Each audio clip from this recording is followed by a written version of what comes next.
Hello, everyone.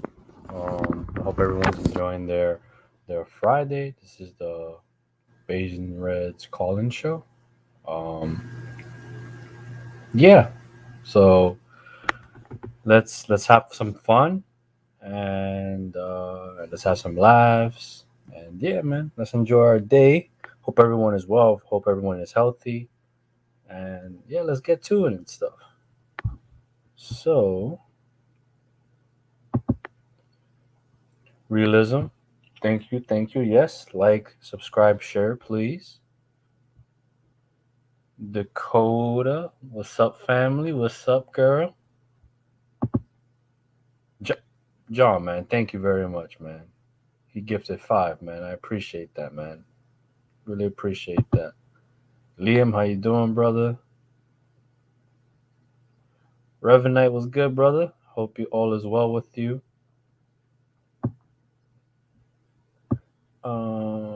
Who else? And I think that's it. So if you got, I think the link's already it's already up and stuff, if I'm correct. So if anyone wants to come on and stuff and have a laugh and so we can get it started and stuff. So yeah, man. I hope everyone is well and stuff. Says okay. Let's see what it says. It says, Reverend, I wish I can join today. Ali's kicking my ass, and I got a temp, but we'll be watching and stuff. Oh man, you got allergies and stuff. What type of allergies you got, man? That's crazy, man.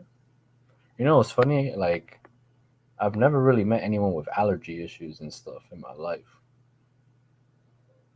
Maybe because I come from the slums and stuff, and we're so used to like eating everything and being in the mud and stuff. You know what I mean? Like, what type of allergies do you have, Rivernight and stuff? I hope it's not like sunlight or something like that, because it seems like you seem like the type to be staying indoors and stuff.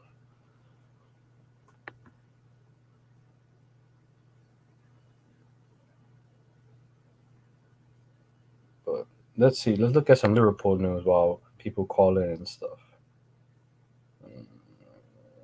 Okay, let's see.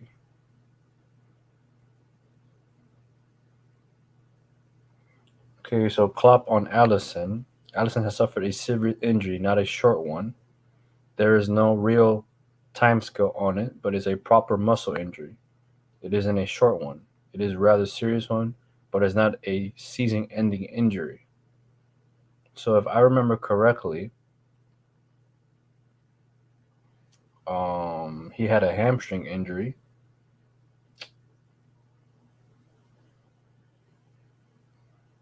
and he's been out for how much? Like 2, 3 weeks now, if I'm correct. And he's projected to come back the ending of March. So what is that, like 6 weeks? That is a grade two. Yes, a grade two tear, I guess, in a way. Um, but I was always expecting Allison to come back after the international break, so we'll see and stuff. So yeah, let's see Revenite. My eyes be watery. What's on? My eyes be watery and consistent, itchy, consistent. I never used to have it, but the last couple of years it's developed. Were you allergic to like the pollen and stuff? What's up, pops? Definitely not sunlight. I got some stuff indoors. Okay, even in the darkness. Oh, damn. You just sound like a fragile child, man. That's not good. Yeah. So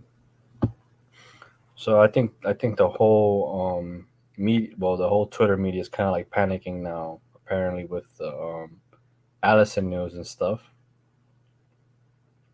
Um, but I'm not worried or concerned about it because I kind of already knew and stuff. But that's what happens when people are like misinformed or don't understand the medical side of the game and stuff. So yeah. Let me see here. I think it's pollen indeed. Just change of seasons, but it's really. You think? What do you mean you think? Go get checked in the doctor, man. You can't say you have allergies and then you assume you have allergies and stuff. What the hell? That's backwards, Reverend Knight. That's backwards, man.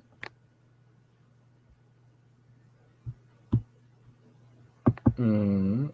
Hey, fever ain't easy, man. No, it's not easy, man. It's not easy, man. Okay, let's see. What else? What else is there to read about Liverpool and stuff? Mm. Let's see. Oh yeah, so I read something about apparently so Billy Hogan, which is the CEO of Liverpool currently, got a promotion and stuff. He is like the he is now the CEO of LFC International and stuff, which actually is like a pretty big deal and stuff. And now I think we have a vacant spot in regards to um, the LFC job. I know someone else got promoted for the Boston Red Sox recently and stuff. So yeah, man. So it leaves an opening, and now with the whole situation with Michael Edwards, but I'm pretty sure we'll talk about it tonight and stuff. Hey, man, he might be coming back. Oh, okay. Let's see. Let's see.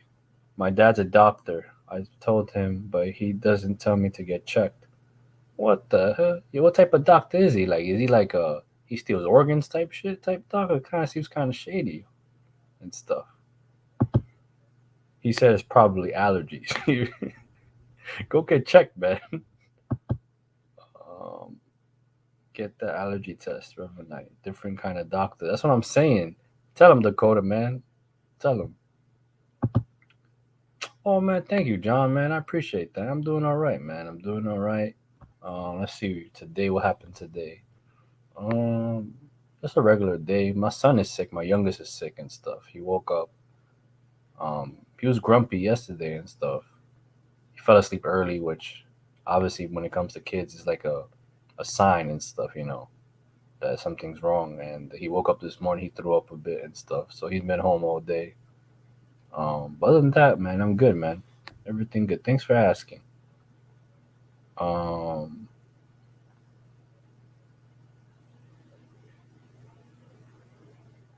okay. Oh, we have someone in the back room, man.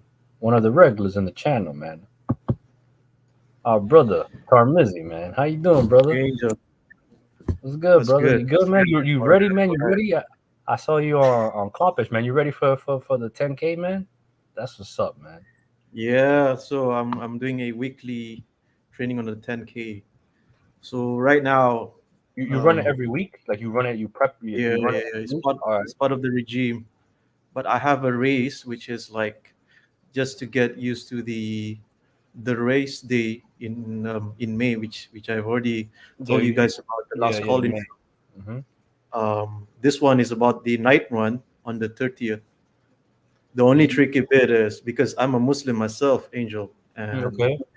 Ramadan is coming up, so it's going to be tricky in terms of nutrition and your training Oh, so because Ramadan is like when you have to like fast, right? If I'm correct. yeah, it's a dry fast, Okay. and you fast up until so it starts from over here. It's 5. I think the sun goes up around 5 ish or 6, something like that. But I stopped eating before 4 because I just don't wanna get at the very last minute, and then we start eating again at about 6:30, and the run is gonna be at about 9:30 p.m. So it's a night run. It's an evening race, Mm, and that's the tough. 10K is yeah, it's all about the fluids. It's all about your timing. You Yeah, know what I mean? the pace and Oh, everything. Oh God. yeah. But I just had a 5K like a zone 2 running session a few days Okay. ago. It was like a chill, more like when you run, you can still have a conversation with your peers. Yeah, That exactly. that kind of pace. So just to get the things going, just to get your heart rate moving, all those kind of things. So prep is On a side note, Timothy, if I'm correct, that you've had an ACL injury, right? not ACL. But what I had was like a knee joint, kind of weak, because Oh, okay. I think I had an awkward landing. But this was back, I think it was about 12 years ago. So ever since, I thought you had an injury recently though, or no, no, no, no. I can still play football, but it's just that I had to strap with a knee support. Do you know what I okay, mean? okay, Yeah, just to be more alert and conscious ever since, just to be more precaution. That kind of support. Even when I run, Angel, I have to use that a strap. okay. It's on my left. It's on my left knee. So your knee doesn't buckle and stuff. I know. Yeah, yeah, yeah. I know it Because does. Oh, yeah, I tend to get a bit of niggle, yeah. Okay. and it kind of bothers me. So yeah, it's just Is when you hit the planting foot, you feel it? like when you feel something kind of like you feel something loose Mm-hmm. on the joint. Mm-hmm. That's where you feel like um, you need to be more like the next walk or run or Mm-hmm. the next step. It kind of makes you feel like more, like a second guess. You know what I mean? Yeah, yeah, Yeah. So, yeah. but I think as of now, I've been told that it's just a joint that I have to like do more of a what do you call that, a muscle a muscle workout, like your quads and your even Mm, like a stretch like after post exercise. yeah, yeah, Those. yeah. I've been doing like Pilates and yogas apparently. In It fact, helps. It does yeah, help. yeah, it does not just your core but the whole Yeah, your whole body, man. yeah, Yeah, whole yeah. body. Yeah. I know That's people tend to look down on like yoga and stuff like that, especially like all masculine men like to look down on stuff, but it yeah, helps. It the does ego. help. Yeah, the ego, but it does help. It does help. Yeah, Let me because bring let me bring up yeah, go Brian's in ahead. the background. What's up, Yeah, Brian? big up, Brian. How you doing, boys? We're good, man. We're good. Yeah, what's Yeah, happening? Just No, had a no, look and saw you were chatting away there. no, So, no. okay. We just started the show and stuff. We were just catching up and stuff. You know what I mean? I know You got the keys to the building. Oh yeah, man. You know me, man. We about to get crazy in a little bit, man. Here for it. Here from the start. Yeah. What's about But you were saying, I'm sorry, Tarmis. You were saying?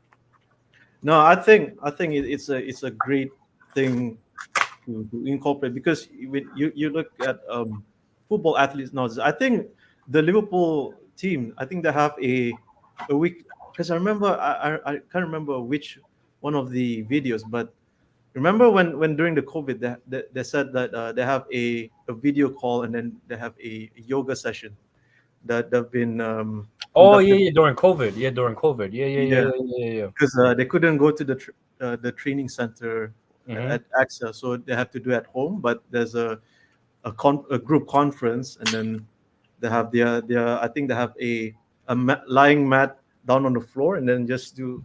It's one of those things where it's so underrated. Mm-hmm. Yeah, so I've been doing that. It really helps. Oh, so people are starting to come in now. K Mac, what's good, brother? How you doing, guys? Yeah, We're Russ. good, man. We're good. We're good, man. Less up. Uh, Big up, everyone. I hope everyone's good, man. Anyone has plans for the weekend and stuff, or everyone's resting in and stuff. Taking my wife to get a tattoo done for her birthday. Oh, okay. Well, happy birthday to the missus, man. Yeah, it was a Yeah. birthday yesterday Oh, on a belated. leap year birthday. Oh, okay. Oh, Yeah, yeah. I know. 29. Oh, Yeah, wait. But how does that work though? Like, do they like? Do you like? every Do you 4 years. celebrate? I know it's Every every four four years, but years, like, do you birthday. celebrate it on like March 1st or like Or March? 28th of Feb normally, Okay, like for 3 years, and then 29th of Feb okay. for 1 year. Yeah, Hmm. yeah, So I wanted it's to ask crazy. everyone, what's everyone's thoughts of like,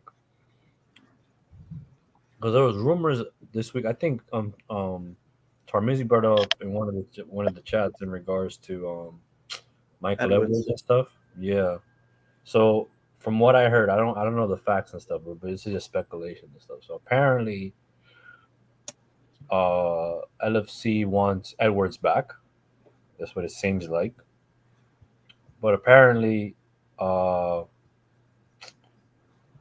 Edwards wants full control of the footballing operation of LFC and stuff.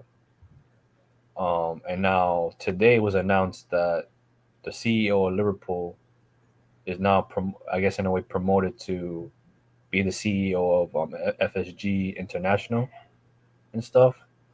So I don't know if there's truth in the reports from earlier this week, but it seems to be there's a vacancy for the CEO of Liverpool in a way and stuff. So, what are your thoughts and stuff? And we'll go from Tarmizi, then K Mac, and then Brian and stuff. Yeah, it's a very interesting one. I think the timing is interesting. Um, it just caught me off guard personally because I didn't expect this. And of all people, Fabrizio, because if those kind of news would came out, I thought would be like your Paul Joyce or the one that Liverpool fans would see James more. Pierce, that's the other Yeah, one, right? James Pierce. Yeah. yeah, from the Athletics. But as much as I want to speculate, there's so little that, well, in general, all of us would know of unless you guys have like source and whatnot. But for me, as a fan, it's just more interesting when it comes to on and off the pitch. On the pitch, of course, we've been winning the games. The kid has been doing so well, but off the pitch, like this kind of things, it's just now it makes you wonder more in terms of which direction are we heading. You know what I mean? So um, yeah, we'll see what happens. For me, I'm not gonna like say a definite thought because I'm still trying to process until more and more stories. But it's interesting to the extent that I think this what Fabrizio has been reported, that was like it's not something new in it. That's what I heard because it Hmm. was because apparently this has been like it happened weeks or months ago. If, you know what I mean? So yeah, I think some of us from the Liverpool fan base have said that Fabrizio is just a as a tap merchant when it comes to news. So, well, I'm not gonna say anything on that, but it is what it is when it comes to the reporters journalist world. If you know what I mean. But I'll pass to the other two gents. Go on, K K Mac. Mac, K Mac, you're up, K Mac. Fabrizio's never got any new scoops. He's a spoofer. K Mac, you probably know since you're like over there and stuff. Like, is it like when it comes to these people on the Twitter sphere, these people that I guess in a way are in the media per se, right? Do you think it's based on what they're being told and not just what they're Yeah. involved in? So Okay. so Paul Joyce direct from the club, Okay. and he's already said that Michael Edwards wants the COO's job, so he wants overall control of the club. He doesn't Mm. want a director of football role. We've already offered him that last year, and he said no because he wanted more control. And Jimbo, who's James Pierce, he gets his scoops direct from the media group, from LFC Media Group. And Paul Oh. Joyce has already said that Mike Gordon has offered him a COO's role, which he's now deliberating whether he wants it. And there's also rumours that Julian Ward could come back as the What? director of football because they both work together. He taught him how to be director of football, basically, and he didn't do a bad job. He just got undermined by Klopp and the coaches, if you remember correctly. Ornstein's also talked about it, by the way. That's a sensitive topic because if I Yeah, remember yeah, correctly and stuff, I think a lot of us, I think over the years have seen, I guess in a way, I think whether we like it or not, Klopp has earned the right to Yeah, have his say with certain things in the it's aspect of the club. it's a natural evolution, isn't it? If you're a manager at a club and you've been there like 5+ years, the natural evolution is for you to control more of the club. Hmm. You don't control less because you're there longer. I think he's the fourth longest serving manager in Europe right now. Jeez. Klopp. I mean, he's been there longer than Pep Guardiola, hasn't he? Yeah, he has, right? Like Yeah, by a year, right? By a year, I think. yeah. So there's like him, Pep Guardiola. I think there's someone called Smith, Jörg Smith, I think, who's been at Benfica for like 15 years. So Oh wow. you're not gonna overtake him. Okay, the Benfica coach. Okay. And there's some other manager in France, I think, or maybe Italy. Um, but the thing about it as well is FSG are looking at a multi-club model, so they're looking at buying another football club, Hmm. I haven't and heard about that's that one. where and that's Multi-club model. where Michael Edwards would fit in perfectly, because Michael Edwards was already at Liverpool doing a job which wasn't the director of football before Klopp came. Because he's been at the club, he was at the club 10 years when he left. That's what people don't understand. Hmm. Like, he always said that he was only going to do 10 years. Like, he said that in an interview years and years ago. He said he wanted to move on after 10 years because things get too stale. Yeah. And that's what he did. Like, that's what he did. He moved. If we got him back, it'd be absolutely amazing. It'd be amazing if we got him back, because he could pick the director of football and he could pick the manager, and that whole continuity piece of someone knowing the club from top to bottom would stay at Liverpool instead of getting someone completely new who knows nothing about how Liverpool runs. Okay. And but I tell you what, though, if we do get Michael Edwards back, we'll be getting Ruben Amorim. That's Yeah, We won't be getting Xabi Alonso. I've heard. I actually read that report actually today that Yeah, Edwards favors Amron and stuff like that. So data driven. the data driven. Yeah, yeah. Okay, Data's there. okay. Brian, you're up, Brian. Yeah, what's the It was what's just question? it was pretty much your thoughts on in regards to how fast everything is moving. So, the reports of this week pretty much was Edwards was offered a position back at LFC. Now the man that's in charge got promoted in a way. So, like, do you think it coincides? Just your thoughts on Edwards coming back, if that's a possibility and stuff. Yeah, I'm not going to go down the whole my journalist knows more than your journalist route, but I think a lot of these guys they get their they all get their info. I wouldn't say. I think it's disingenuous to call Romano a spoofer and say he's never gotten a story right in his life, because you don't get to where he is by being a spoofer. The spoofers get cast aside after a while. The guy clearly has contacts. They all have contacts. Like you've explained, they all have their different contacts. Romano has contacts. I've seen all this come down the line mainly from, because I don't like to get involved too much in this stuff, but the general gist of it seems to be that FSG are basically saying, we'll give you whatever you want to come in, because like you were saying with the Hogan thing, they're making a space for him. They're giving him overall, control. He said he had no interest in doing it. He said he had no interest whatsoever in doing it. Didn't want to come back. And I think I just had a look there at what came back talking about. The quote was 10 years. That's a pretty long time in anyone's working life. In football terms, it's an era in itself, particularly at a club like Liverpool, where the expectations and supporters are never more than anything that the supporters deserve. To be part of this club during this period has been a privilege due to the people I've worked with and the success I've enjoyed, but all good things must come to an end. Now, that was him only a couple of years ago. So I don't see why we would have to, or what we would have to do to give this guy change his mind because he set up this consultancy firm since he left. It's not that he doesn't want to come back to Liverpool. He doesn't want to go back to football. But FSG have fixated on him and said, no, you're the guy. You can come in. You're not just going to be the director of football. You're going to be the guy that hires the director of football. And all the indications from the start were no interest, not doing it.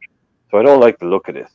What we're trying to do here, it seems like Paul really doesn't have any interest in doing it at all, and we're just saying, well, we'll give you something else. We'll give you something else. It looks a bit desperate. It does to me. It does. It looks desperate to me as well. And they've said it. They've given the timeline and say, well, look, let us know. And K-Mac is right. The guy was there. I'm pretty sure he gets an awful lot of slagging off and he gets an awful lot of bad press. But Damian Comoli is the guy that brought Michael Edwards from Spurs.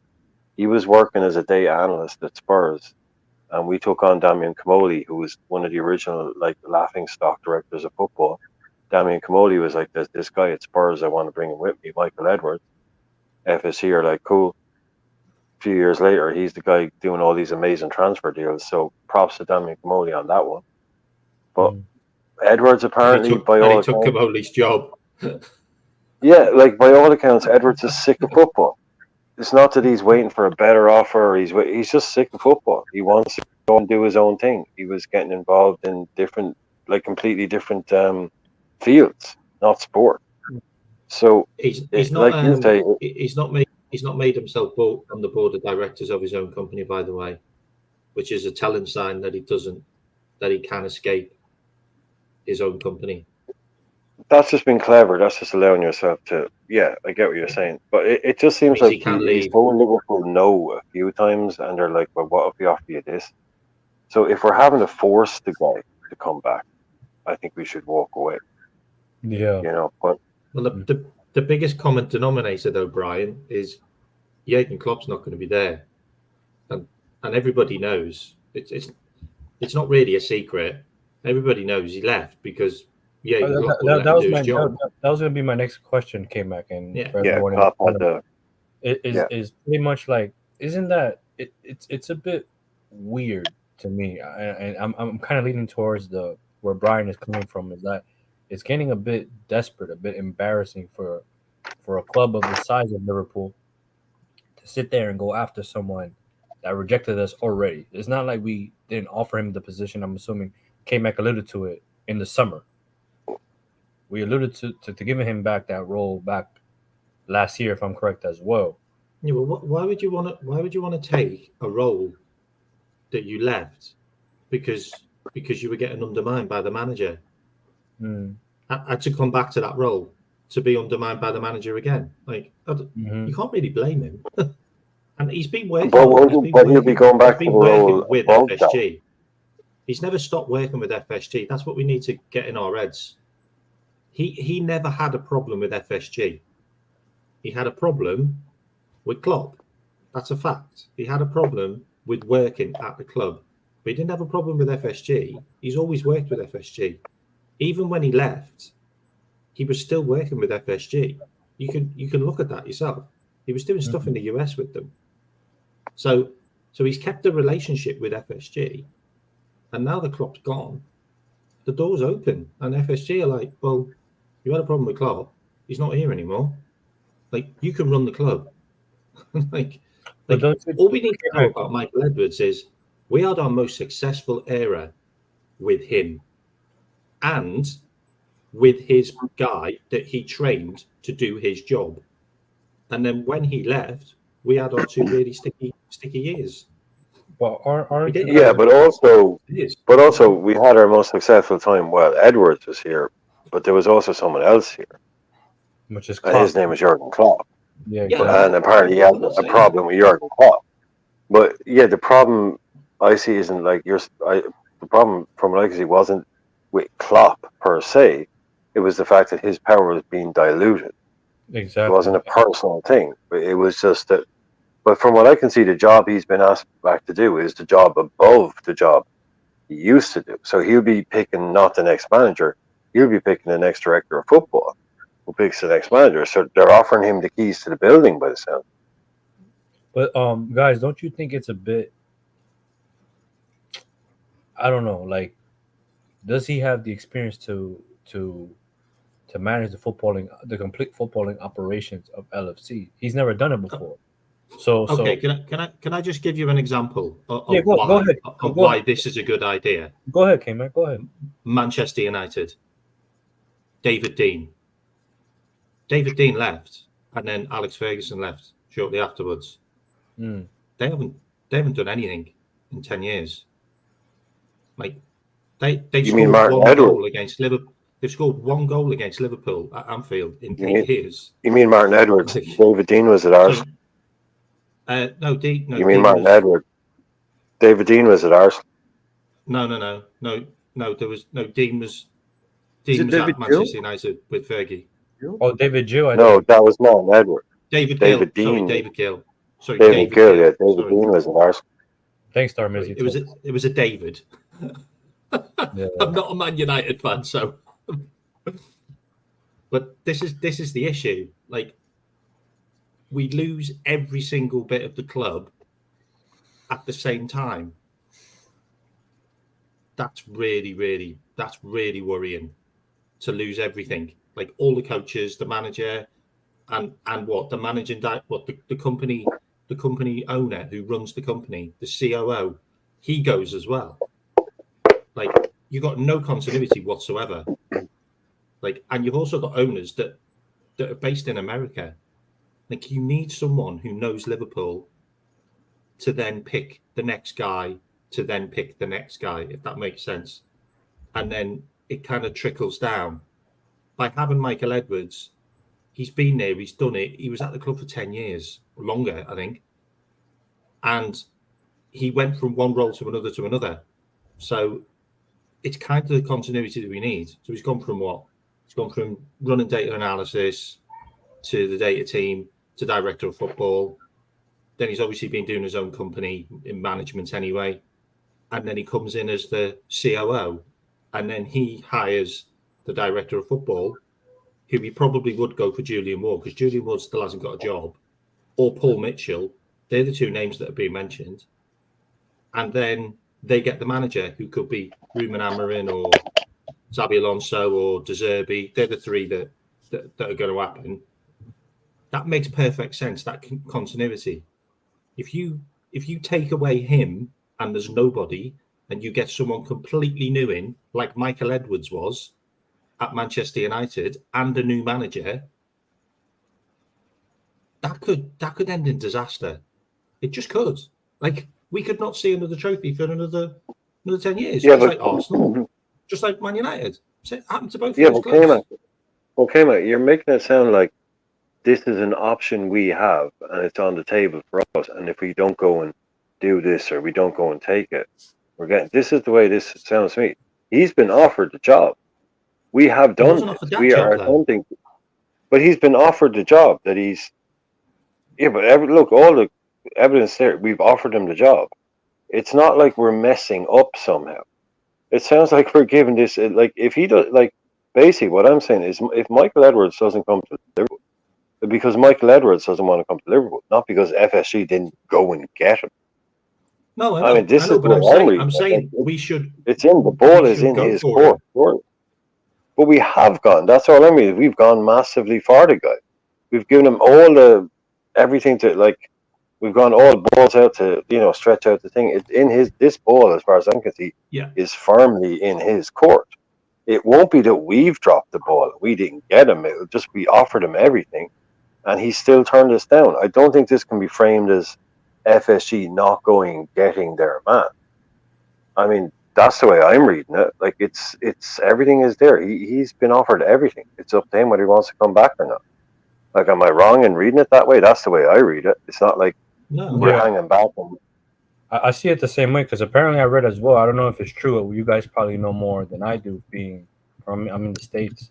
Apparently they're offering him shares at the club. Whatever, it's take the job or not. If COO would have a stake at the club. Yeah, all those types of jobs. Yeah.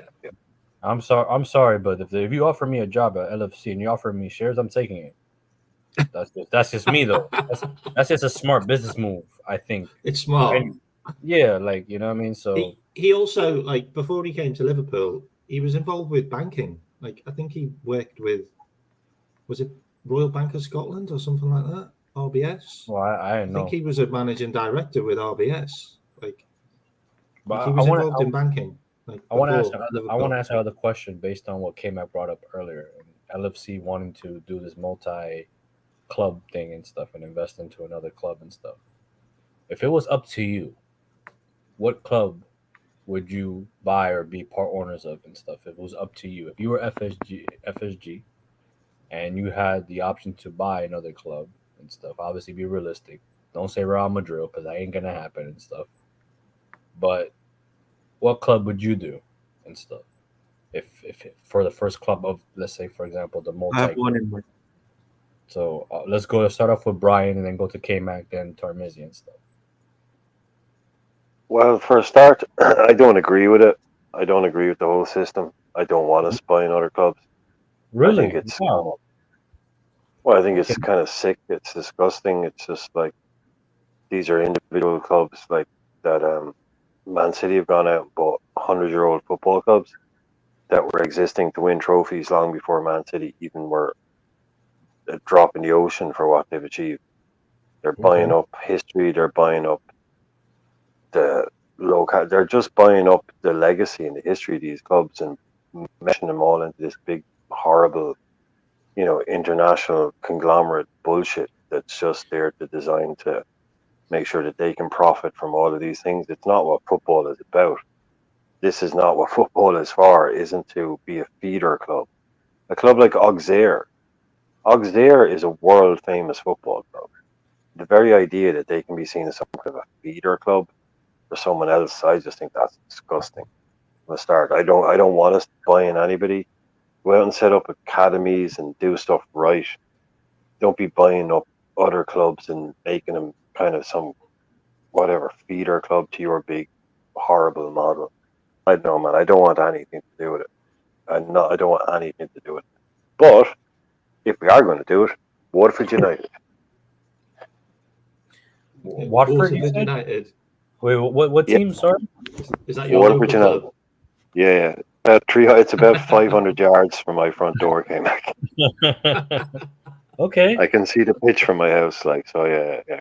Go by Cool. Waterford. All The, right. the under 18s played here last year. The under Are you 18s like, played here last year. will it be like the Paddy Power advert where the oil tycoons come in? Yeah. Have you seen that Don't worry, advert? we'll ham it up. We'll ham it up. Don't worry. If John Henry wants to come over, we'll ham it up for him. Don't worry. Okay. K Mac, you're up. K Mac. I think probably like a good club for them to buy if they wanted to like get involved with the multi-club model is maybe not do the Man City route where they kind of bought like a Mexican club, an American club, a Brazilian club, but they kind of gone across the world. Maybe they should look at like the Red Bull model, the way they've got like a couple of Red Bull clubs across Europe.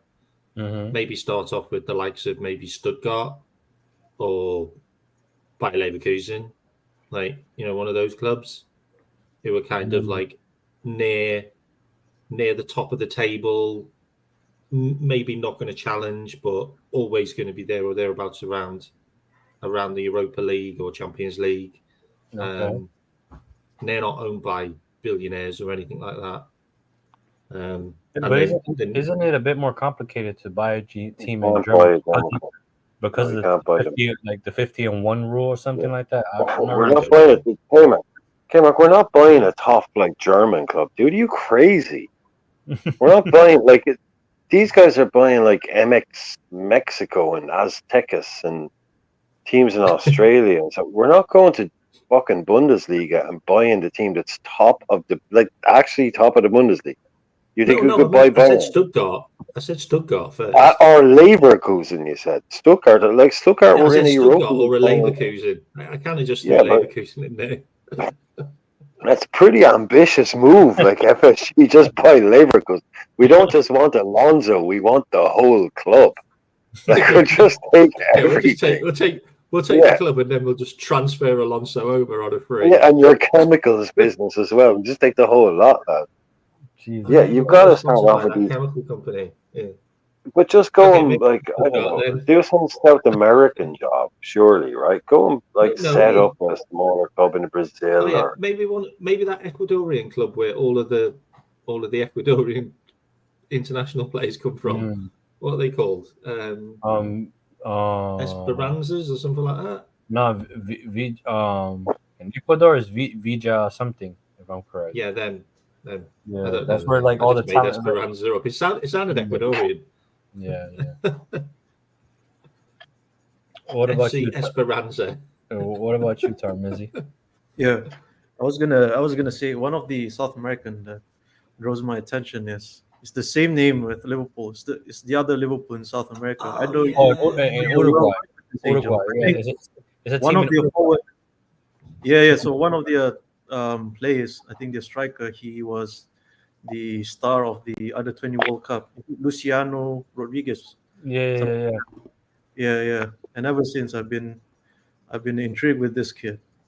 So I think there's a pool of talent. I think that we could venture out. But going back to Brian's thought on it, I think um, top clubs right now, if you look at it right, because where I'm at in Asia, we have a lot of international academies. So I don't know if you guys know, over in Dubai there is a Inter Milan and Juventus academy over Really? there. Yes. I didn't know that. Okay. Apparently, I think Del Piero would always like got invited to over in Dubai, like to train the young kids, and of course, like over the Middle East, I think because what Qatar is connected with PSG, and I think Barcelona has one as well. If I'm not mistaken, Liverpool they have one in America, one of these states. Can't remember which of I don't know about that. Let me states. look that up. Yeah, so it's a very interesting concept whereby you have a setup of a club, like you would send coaches to all these countries, and probably like you have like your scouts that could give a report for like whoever stood out at that particular area, and then just recommend and refer to the head base, which is in England, if you know what I mean, or over in Italy. So I think that would be more um, way a more viable or more appropriate way to integrate in terms of getting that sort of talent outside England, outside Europe, if you know what I mean, rather than buying clubs. But going back to your question, Angel, then that would be the club that I would go for and just acquire in Uruguay. Okay. Yeah. If it was up to me, I would buy a team in Portugal. I think just it would make sense, I guess, to buy a team in South America, but I think it would just be better to buy a team in Portugal. I think, and then we open up, let's say, our scouting network in South America, and then make that transition for them to go from South America to Portugal, and then let's say, for example, skip kind of like the whole loaning process and stuff. You know what I mean? So that's just my way of thinking and stuff. Yeah, that makes Um, sense. yeah, it would make But how sense. would you feel if you were? How would you feel if you were a fan of a club that's 80, 100 years old and that's been bought out by a group, and you now know that nothing you do at that club is actually real because at any point the big daddy club can just come in and take one of your players. Like, Mm, it's no longer your club. You're now the plaything, and you're owned not like by some club that's no older than you, no more historic than you, no more important than you, and all of a sudden now you're just part of their thing. I don't know, man. That would never yeah, sit right with me at all. It's not it, business, man. it would be tech. It would be a techie thing, but It's I, not right, I, man. I don't know. Like that would be up to, like, I guess the fan base, because I think, like, in order for you, I know a lot of clubs have like a fan organization and stuff. Like, in order for you to buy the club, you have to deal with them and stuff. So it just Well, not in depends. France, but you do in Germany. In Germany, you have a 50+1 model where Yeah. Nobody can own more than 50% of the club, so therefore the rest of it is fan ownership, membership based. There are a few exceptions to that, which is the works clubs that came in before those rules were introduced, which is the Volkswagen plant, which is Wolfsburg, the Bayer Chemical Works, which is Bayer Leverkusen. But those doors are closed now, so you cannot buy. No businessman can buy a German club. Red Bull got around that by buying a club that was in the third division and then renaming that and then bringing it up into it. But you can't just go out and buy them. It's the same with Spanish clubs. Spanish clubs are owned by their members. Members pay a certain membership fee a year, but there's an unlimited number of members. So Real Madrid can have 100 million members to pay 100 quid a year. They elect a board. So it seems like they're run and owned by rich people, but they're not. They're owned by their fans. They're owned by their members, the socios. So there's only clubs in France that you can go out and buy. Then you also have those ownership issues in Portugal, but you have corruption issues in Portugal. Good luck buying a club in Italy and asking them to be a subservient to a British club. So you're already spreading out into the footballing hinterlands of, Eastern European clubs, Australia, which is why City went and did the whole international thing. Mumbai City, Melbourne City, New York City. They've won in Mexico. They're all somewhere in South America. They're all out in the Asia, Australasia. They're not doing it in Central Europe. And then there's also the thing is like, what happens if you buy a club like the guys that own Brighton owns FC Leuven in Belgium, I think it is. What happens if you meet them in Europe? I know it's unlikely, but you can't own two clubs that are in competing in the same UEFA competition, apparently. But apparently it's okay if you're rich, and you do. So, what happens if you own Esport? But let me. How did that work with Man City owning Malaga? Give me 1 second. I'm gonna bring Uncle Albert on, and I'm gonna bring on Liverpool Tough Man and stuff. Everyone say hi and stuff. Big up. How's it going? Hello. Yo, what's up? Good morning. And also, you got the lights out, Albert. Also, I'm gonna bring up Sideline. Sideline, what's up, Sideline? Hey, what's up, everyone? Big up. Big up, everyone. Big up. Hey, Taylor. Hello. Big up, Ryan. We're getting to buy teams out here, so I figure I want to get in on the monopoly before all the good real estate gets taken away. Shit, who's selling? I'm buying. And this way, it looks like we're only going to get FC Waterford, doesn't it? Yeah. No, there's there we go. Keep it out there. It's interesting. I know someone was about to mention it, but I mean, like, it is interesting how, I would certainly buy a team in the United States, something like that, the way that Manchester City, has done as well with here. And it's like somewhat of a slight feeder system. And that's how they were trying to woo actually Messi to the team originally was, hey, play for City for a year or two. And then what we'll do is we'll give you a contract with the New York team that they have, and then do something like that. So you never know. All right, so 1 second. Let me bring up another legend of one of the regulars in the channel. Maddie, how you doing, Maddie? What up, people? Good afternoon, good evening, good night, respectively, to everybody. How's everybody doing tonight? We're doing okay. We're currently just talking about if you had the power to buy another club to add to, I guess, the profile of LFC and stuff, what team would you buy and stuff? If you had that option? I'm going to buy Argentinos Juniors. Okay, in South America. Okay, let me find out you know. All right, that's smart. That is a smart choice, actually. So we that's what I would do. Those Argentine players that could sell for 100 million. The modern game rests a lot on midfielders. Yeah. I need some hard-nosed, hard-headed ballers for the midfield, and everything else will follow. Okay. Isn't that where Is it Not redundant? only that, Yeah. how that works out Yes, is that there is no conflict of interest at all, Yep. You know, none whatsoever. we messed around with getting Alan Varela, did all the scouting, and Porto went to get him. Now we want to go and pay 47 million pounds for him. I just don't know what is wrong with Liverpool yeah. FC. And that's my issue. I do understand, like, in regards to when it comes to South American players, there is a bit of a transition. So I get that. The weather, the language, I get all that. And stuff, playing style, I get that.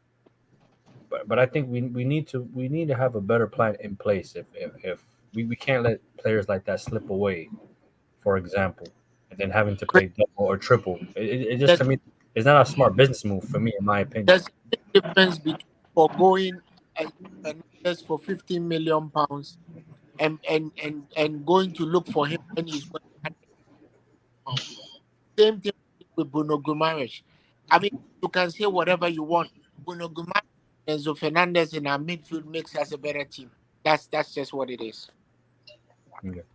Having said all that, I'm happy they didn't, because if we wouldn't have gotten McAllister. And for me, McAllister is the best midfielder in the league. I don't care what anybody says.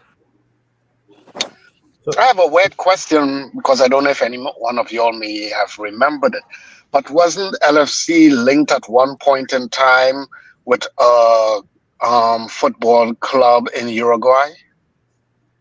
I'm not. There's not a club called Liverpool in Uruguay, but I don't know whether we were linked You with said it. that. Yep. No, because it was from when Coates and all of them were starting to like come through.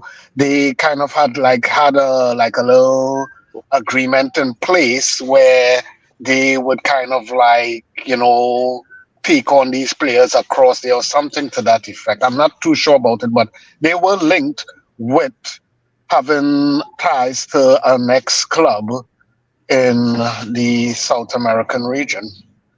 And for whatever reason, that fell through. There's a club called there's a League One club called Liverpool in Liverpool, Montevideo in Uruguay. So maybe No, it wasn't. It was the name of the club wasn't Liverpool, but I'll try to do some research on it and give you all some more background. But at one point in time, they were kind of had a kind of an agreement with a local football club in Uruguay to kind of have some kind of a bigger relationship with their players and stuff, and for some reason that fell through. So, and this is going back to in the days when they had Coates and other up and coming Uruguayans playing ball. So, Hmm. So you mean have an wealth affiliate? You of mean an talent affiliate? for a country of only 6 to 7, they have a wealth of talent. Is it just me, or does Albert just keep on cutting out? Yeah. Yeah, Am I cutting yeah, out? Should I yeah, come he's in? going in and out. Yeah. Maybe so maybe it's the wine. the wine, eh? Blame it on the wine. Well, if you don't, Right. sorry, go ahead. Go ahead, Sideline. Go ahead. Oh yeah, no, I was going to say a while ago I watched a very interesting documentary on YouTube. You can look for it. It was talking about the business model that is adopted by Benfica, Sporting, um, Porto as well.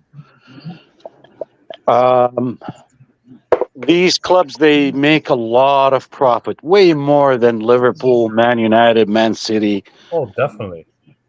Their business model is basically they have a structure for it. So there's two examples that I see so far is either you have a lot of money, like city owners, they just go and buy clubs, they just buy structures, or you create your own structure, like the Portuguese clubs, the main three ones. They have basically academies and they have scouts that live in Brazil, Argentina, Uruguay, and all of these countries, especially in South America, and a few African countries too. And they use that structure to basically, I don't want to say it, it may sound bad, but they basically import players through their clubs. They buy them, They pay for them like 10 million, 5 million, 3 million. These players they play for a season, 2, 3, and then these players they get sold in to European clubs. An example of that is Nunes. Hmm. There's so many examples of them. Like Benfica keep rotating players, like selling players like no tomorrow. And they sell them for high price. They bring them in for a few millions of dollars, and they sell them for top dollars, 50 and above. But So they build a structure. They built a business model off of it, and they built that structure in these countries to do it. The other So one is you'll buy clubs like City. there's a string of academies called To Dream. There's one in Ghana. There's one in Senegal. Yeah. I think now Egypt, and their contact club in Europe is Northern in Denmark. So Yeah. they bring the players to Northern, and the European teams buy them. That's where Kudus came from. That's where Simon Adingra came from. That's where Kamadun Sulemana came from. That's where Fatawu Sahaku The came same from. thing. All those players. Sadio Mane came from there. Papsa came from there. Now they're even bringing the players cross border, and they've opened the biggest one now in Egypt. It is massive. So expect more of the same. They call it identifying talent from all over the world. You call it importing, but it's the same thing. That's the club we buy then. Yeah, so it depends on which model works, which You model either works for build you. a But structure. this guy, it's owned by this British guy. He's called Tom something. I've forgotten the last name. But his first name is Tom. He's bought like the kids are in high school. He identifies the talent, like those that are extremely gifted. He ships them to Denmark, and then from Denmark they find their way around. There's another boy. There's another kid called Enes Nuama. He plays Leon. He's the next. He's just the next thing. Um, watch out. There's another guy called Ibrahim Osman who has just been bought by Brighton. They are exceptional footballers. I mean, most of them come from poor homes, but Okay. Adingra, for example, was in the Ghana Right to Dream Academy, and he was Ivorian. When he came, some of us were pushing the Ghanaian government to get him Ghana. They didn't do it, and now he's balling for Ivory Coast because his mom comes from Ghana and his dad is Ivorian, but he grew up in Ivory Coast, so he came. He was brought as an Ivorian, but we wanted him. Some of us wanted Ghanaian citizenship, and some And, people were asleep at the switch. Now look at what he's doing. another club as well, which does a really great job, is RB Salzburg.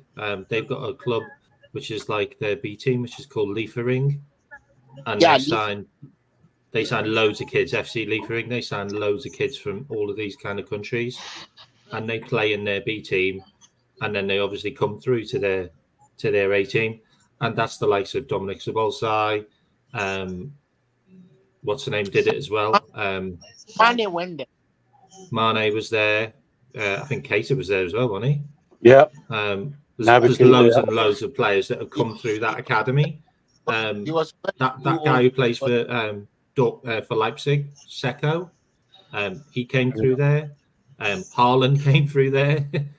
yeah, but can I ask quickly just what's the end game here? Because we've just seen a bucket load of kids come through our academy, right? We've just seen the last 6 months. We've got a bucket load of kids in our academy coming through. So all I'm hearing here basically We is a signed load them of from other people just academies. no, we got Naomi from another academy. We got Clark from Newcastle. We brought Bradley through ourselves. We brought Kwanzaa through ourselves.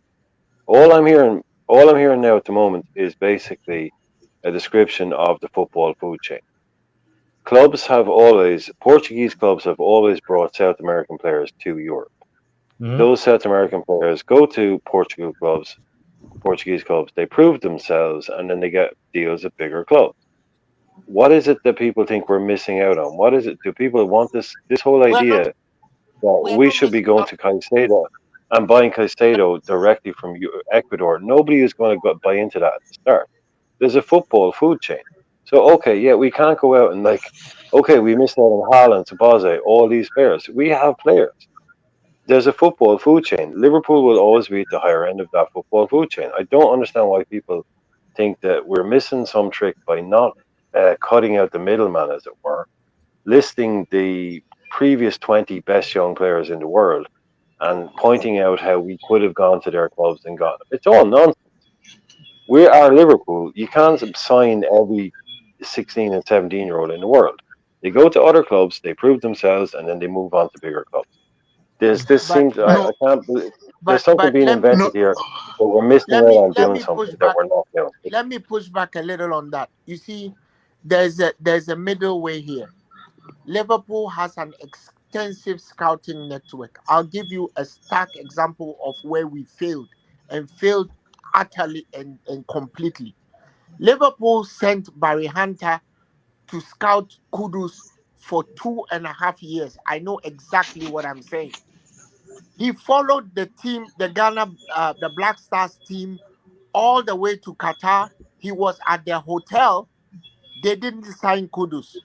Did all the work for Tim Stuyton to come and sign him and send him to West Ham. Would you rather we sign Kudus today or not? I'm sure everybody would say, most people would say we should have signed Kudus. This guy was Caicedo was brought to us. The first stop that Caicedo was brought to when he was being shopped around was Liverpool. Klopp said he didn't want him because he had too many No, Man United agents. turned him down for 5 million. Man United turned him down for five. That's Man Exactly. United, not Liverpool. No, it's Man United that No, turned him down, Liverpool not also Liverpool. turned him down. Yeah, but Liverpool turned him down. but that story you're recanting about the too many agents. That's Manchester United, not Liverpool. We also turned down But the Guimaraes thing about too and many Enzo agents, yeah, Fernandez. Toronto team relation that we didn't turn down Kim Rice. We did. Okay, fine. We turned him down. Okay, Sorry, I wasn't in the room. Sorry, you were in the room. Sorry, you were in the room. I said When I we said turned we down turned down Guimaraes. I didn't say it. when we Paul turned Goss down him. reported it. Paul This Goss is reported it. exactly I didn't this is say it. exactly why we Oh, need this, Michael Edwards back, because we don't turn okay. those players down. well, not only that, the glaring issue where he's asking about the food chain and stuff. It's not about the food chain at the end of the day. It's about dollars and cents or pounds and pence, right? And talent When we identification. when we have the opportunity to sign a younger player when he's coming up and develop him where he can even be counted as a homegrown player in our pool, right? We rather wait for them to develop and then go and pay over the goddamn border for said player. And I'm not saying that we have to buy every young player, but ever so often it would be money wise making sense to do so, and especially coming from a team or ownership like Liverpool, where they so always in investments and stuff. They've been at the club now for 10 plus years, so they are like coming up short. And the other problem where we have, where it is so glaring, is Baron, Brewster, and Solanke that Michael Edwards brilliantly robbed those teams of buying those players. Name another player that has been at Liverpool Academy and was sold for any big set of money. None. Jordan Ibe, Jerome Sinclair, Brad Smith, They wasn't sold for Harry no big set of Wilson, money. Ryan Kent. But Ryan no, Kent, they were 7 not. million. Ryan Kent, No, but 7 million. Harry Wilson, 12 million. Brad Smith, okay, 7 5 million. million. What did Chelsea? I We don't mean, what talk did about, Man but City you're sell talking about, what Palmer for? about, did we not buy, Did we not buy potentially top quality homegrown when we bought Carvalho, when we bought Elliott? Did they not? Were they not potentially young players that could have been homegrown? We invested in youth, up and coming. Yeah, but We paid Nioni. We brought But Nioni out you of see, Leicester.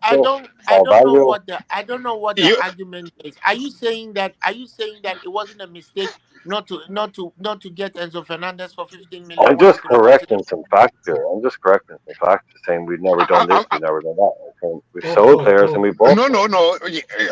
You correcting facts, but you're not understanding what I'm saying.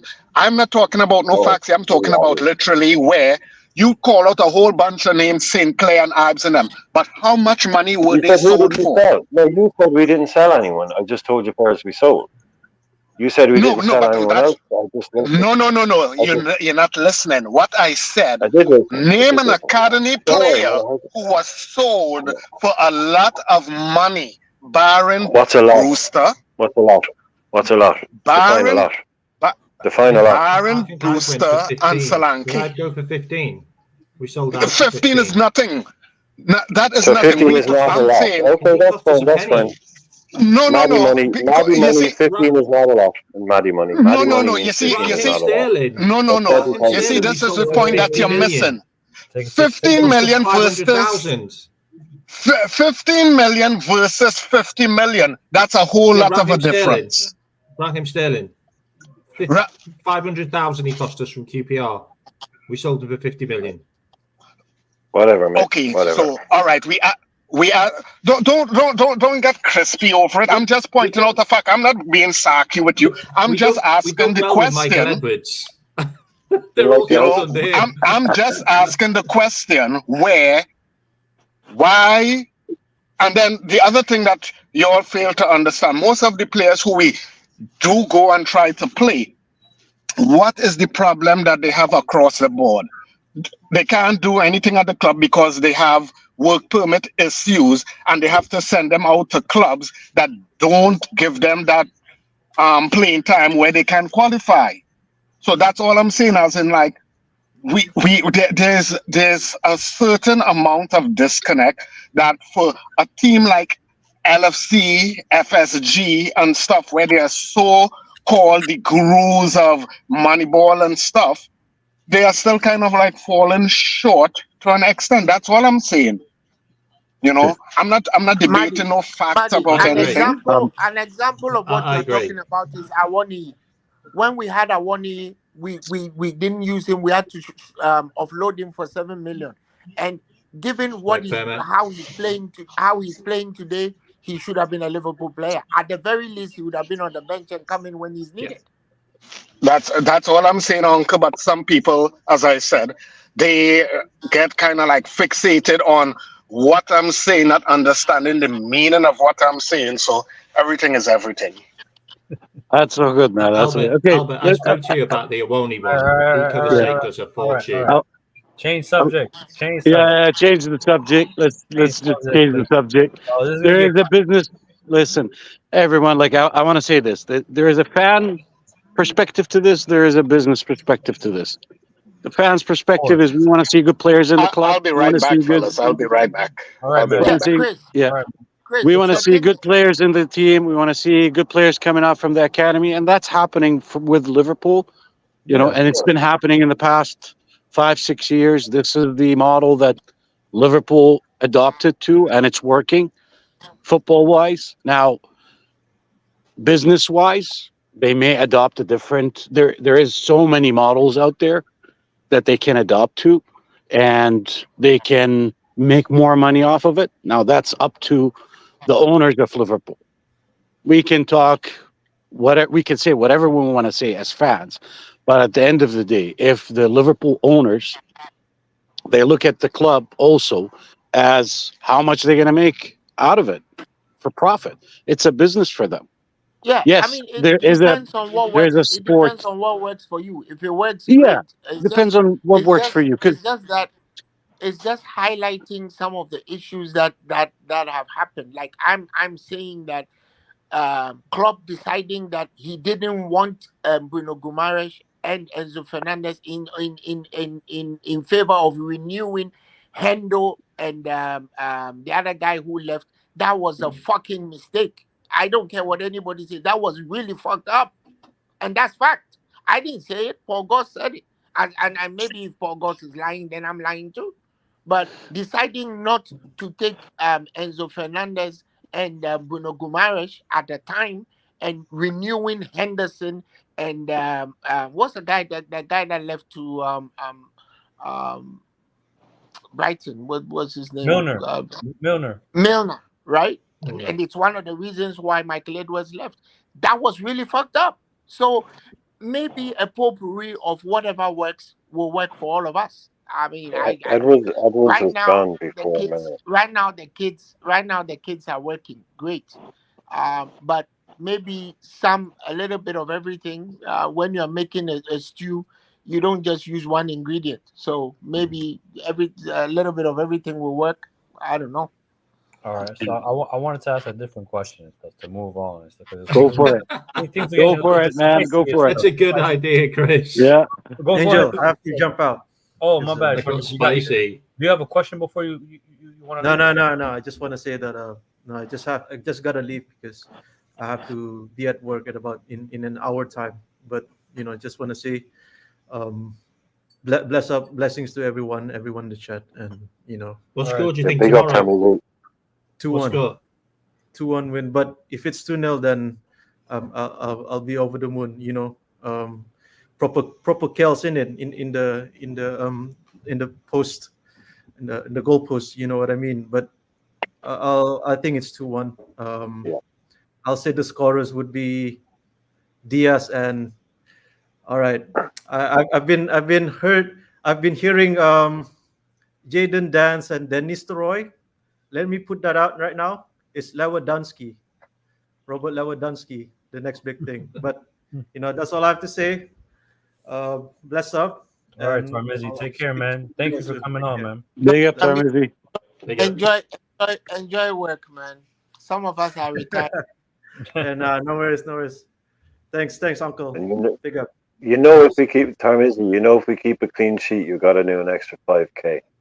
Because I know how you like those kind of goals, man. Clean sheet, extra 5K. I know you like that kind of stuff. So my question is, right? My question I is, think Kelleher is fitting in really well. oh yeah, I he's Don't worry about Cows. Don't worry about Cows, man. no. Let's not get to Kels because Brian gets excited and stuff. Let's not get into Kels and stuff. No, we're all good. We're all good with Queevy, man. We're all good with Queevy. All right. So my Well, question is, do you think when it comes to representing your nation in regards to footballing terms, should you represent the nation that you were born from, or where your parents? Ooh. Oh. Oh, you went there with that one. So what do you think? It should be where your parents are Well, from, or I where come you from were the born nation of from? Liverpool, so I wouldn't be representing England. No. But what are you talking about? Because I think there's Gotta been, say, K-Mac, that Scouse National 11 is pretty decent, man. I gotta say. It's not bad. The It's not bad. Scouse all-time National 11 is pretty decent. but I wanted your thoughts on that because like lately I've been kind of like seeing there's been like national teams are trying to like trying to take players to like register them early and so what are your Okay. thoughts on So, Yeah, it's happening. Chris, let me Happening answer. all Let me start here, Chris, if you don't mind. that? Yeah, go ahead. It's gonna be sideline, then So Brian, then it, Albert, then K-Mac. each one, it's case by case. I want to say, and the reason why, historically, if you go back, Zidane almost played for Algeria, where his parents from. Okay. Okay, he was born in France, but his parents are Algerians, so he almost played for the Algerian team, and the Algerian team refused him, and they benched him in the under-19 or something. So if you say in that case that you should play for the team that for the national team that your parents were born from, we wouldn't see Zidane and witness his genius skill. And Papi can play for freaking 3 teams. His mom is from Algeria, his dad is from Cameroon, and he was born and raised in France. And I'm sure that maybe one of these teams, the other teams like Algeria or Cameroon, would kill for having Mbappe in their team back then, right? So it's almost case by case, like what happened with the player and how the national team is dealing with that player. Another example is I don't know if you guys know him, Zalzouli. He played for Barcelona. I think he's on loan with another team. He's Moroccan, playing for Barcelona, 18, 19-year-old. And when he played with the under-19 with Spain, they benched him. And they almost wanted to make him play for the first Spanish team, only for a few minutes, so he doesn't play with the Moroccan national team. So there's other national teams, they try to play that trick on some players. Wow. So that's a different case as well. Yes. Can I go next? Because I've got to go. Go ahead. So, look, the way I see it is and people have all got their own opinions on this, but if you're born in a country, yeah. So say I'm Nigerian or Ivory Coast or whatever, yeah, or Scottish, yeah. But that's where my family come from. Second. We gotta show some love to Pops, man. Oh, big up Pops. Big up, K-Mac. What are you doing? Go ahead. So say I'm from those countries, yeah. My family are, so like my granddad or my it goes back that far. But I'm born in England. I should play for England. That's where I'm born. That's where I was brought up. You know, if you want to take an easy option and play for a country which you know you'll be able to get caps for, which is what a lot of people do, by the way, unfortunately, then that's on you. But my first option would be to play for England. If I'm a professional footballer and I'm in the Premier League and I'm a good player, my first option is to play for England. You know, there's a case of there's a few players, like just for example, Curtis Jones. Nigeria are trying to get Curtis Jones because he's still not being called up to England. And he's too young to play for the under-21s now. And Nigeria are trying to get him to play for Nigeria because his dad's Nigerian. I didn't know. I didn't know that. But he's born and bred in Liverpool. Like he's English. What will happen if it carries on the way it is, the way it's so diluted, is it will become a little bit like cricket, where half the England team is from South Africa and Australia, and there's no English players in there. You know what I mean? Where it gets so diluted, like you've got the Jamaican team, nobody being Jamaican, and them all playing in the Championship or lower league English team or lower league Premier League teams. You know what I mean? And there's nothing about Jamaican with any of those players apart from their granddads.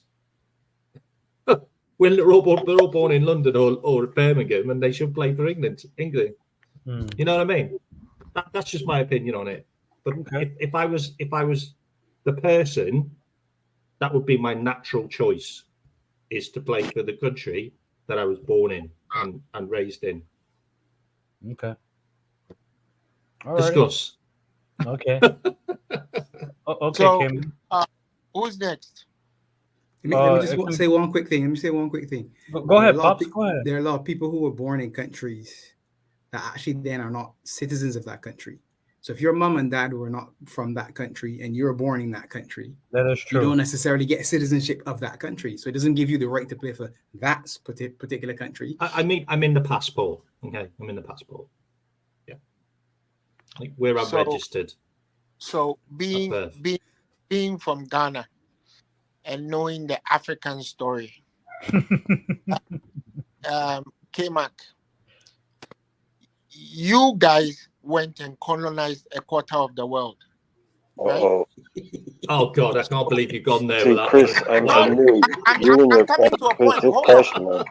This So passion, you have Chris. a potpourri. You have a potpourri of Brian, I people know what I who was have doing. I know who what I was have doing. I know you who have know. I know you emigrated know. to the Albert, United Kingdom. They have Albert, parents. I was working that day. I No, was don't worry, working don't out, worry. Gene. Brilliant. It's K-Mac. not a big. K-Mac. Hold I on. love that, man. I love that. I love that. There's a potpourri of nationalities that have emigrated to the United Kingdom, K-Mac's out, man. one He's way out. or the He's other. out. Their children and their children's children, yes, they are English. But you also agree with me that there's a finite amount of players who can play for the English national team. So I'll give you a few examples. Callum Hudson-Odoi is the youngest player ever to play for England. His parents are Ghanaian. His dad played for a local team called Hearts of Oak in Ghana before he emigrated to the United Kingdom.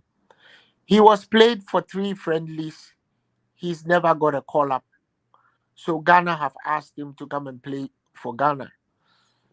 I mean, that's something that he should do if I were him, because That's Ghana on him. need him. The English national team don't need him. I'll give you another example. Kobe Menu is Ghanaian. Kobe Menu's father and mother are Ghanaian. His grandfather was the chairman of one of the biggest teams in Ghana. There is this sentiment, and I have actually heard pundits say it. I heard Jim White say it. I've heard other pundits saying it, that commit him to England before Ghana comes for him. That's wrong, right? If you don't think you're going to need him, don't commit him to England. Don't let him play 5 friendlies and then he becomes a footnote. If he's good, if you think he's good enough, great. Because I, for one, and I'm not Uncle, being partisan here. Uncle, I'm sure you guys all. Yeah, Uncle, okay. can I interject for a second? Because I don't know the laws, right? But you Yeah. even if you play 5 games, can you switch nations or no? It depends on if it is No, a competitive. The Chris, limit is 4 competitive yeah. games. Oh, So here is the thing. If England do not think that Kobe Menu is something that they want long term, don't commit him to 5 games and then prescribe him to the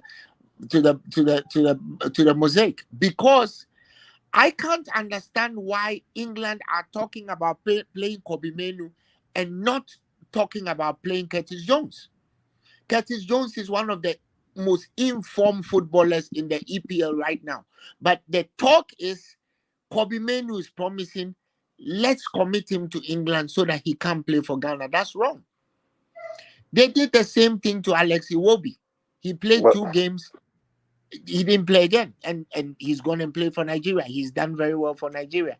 So what we call the diasporan players is a function of whether the country that you were born and raised in actually value you.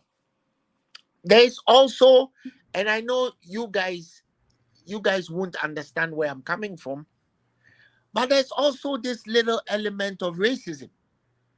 Terry Venables once said that black players should be limited in the England national team. The 3 black players that went and missed penalties at the Euros. You all know what happened, what the sort of things that were said about them because they missed. When Harry Kane went and ballooned the ball into Kilburn High Street during the World Cup, nobody said anything. That's another element that we need to talk about. For me, I'm indifferent. If you want to come play for Ghana, by all means, you're welcome. If you don't want to come and play for Ghana, play for England. If you play 2 matches and they don't play you again, that's your kettle of fish. But I just think we should lay out the whole scenario out there, and let's just understand where everybody is and where everything is. Callum Hudson-Odoi today, England will not use him. And yet he's the youngest player ever to play for England. He played for England when he was 16 years old. At the time, it was commit him before he goes to play for Ghana. And then, fortunately for him, the rules changed. After he played the 3rd match, the rules changed. So we couldn't use Callum Hudson-Odoi in the World Cup because his time out happened on the first day of the Qatar World Cup, so we couldn't register him to play him before the World Cup. So those are some of the dynamics. I'm indifferent. I really am indifferent. I don't even, those people who get up and say limit the number of black players in the English national team, I don't even take them serious, because if a player is good, he's good enough. It doesn't matter his color, and players that are good enough will play. It doesn't matter. I mean, Rio Ferdinand is black, John Barnes is black. I could go on and on. Des Walker was black, Paul Parker was black. I could go on and on and on and on. There isn't any. If I'm saying that there is racism in fielding black players in the English national team, I'll be lying, because it's just not true. It's just that in the past, people like Terry Venables have made certain comments that haven't gone down too well with people. But by and large, I wouldn't accuse Gareth Southgate of having a racist bone in his body. I wouldn't accuse Graham Taylor or anybody else, or any of your past managers. It's just that you have a plethora of nationalities who have settled in England as a result of colonialism. Some of the players will gravitate back to where their mothers and fathers are from, or their grandfathers are from, simply because of a limitation, a finite limitation of space within the English national team. If Curtis Jones, I've grown on Curtis Jones. If Curtis Jones cannot get into the English national team, and they are talking about still playing Jordan Henderson, there's a problem there. Like, there's a problem there. Or even at this point, putting this guy back into the team. What's his name? Guy who went to West Ham and is just messing about all over the place. Calvin Phillips. There's a problem with it. But having said that, Calvin Phillips is also black. I mean, I even found out the other day that Cole Palmer was black. I was shocked. So it's you can't tie it down to racism, but it's just that there's a finite. I mean, England can only call what? This time I hear they've limited it to 23. So there's 23 players. Who is he going to call? That's all there is. So the other guys who won't get a look in will gravitate somewhere else.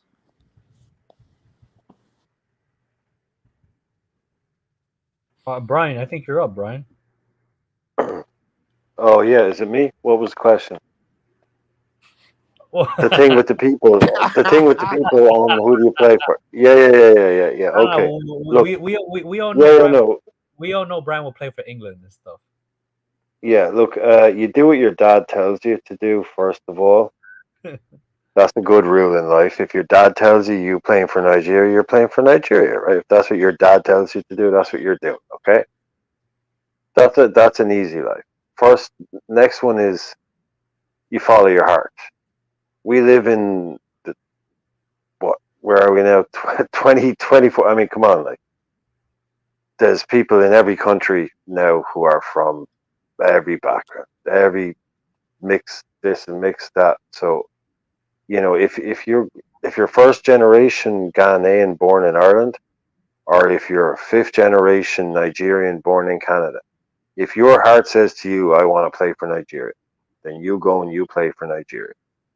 You know, if just because you're born in that country, again with the K-Mac with the English thing, yeah, I get it. He just thinks that's what everyone would want to do, and I get that. It's like you should play for the country that you're born in, but it's England, so I'd want to play for England. But I just think I'd know if I was a sportsman, it would. But in this day and age as well, what we can't forget is that for some of these guys, ask yourself, why did Will Zaha wait until he's 29, 30 before he eventually went and played for Ivory Coast? You know, he waited and waited and waited for that England job, that England shout to come up, because being an England player in the Premier League, financially, it actually means a lot. You know, it can be very beneficial. And some of these guys, they'll wait, and I get it.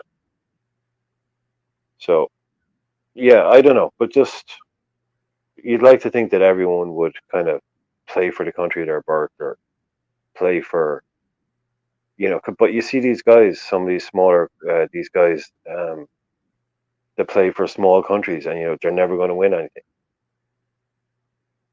Like a Haaland or people like that. So I don't know, man. I don't know. It's a difficult Yeah, question. Brian, remember the case of Declan Rice as well, right? Declan Rice played for Who? Ireland. Never heard of him. Never heard of him, mate. Never heard of him. Next, move on. Never heard of him. Never heard of him.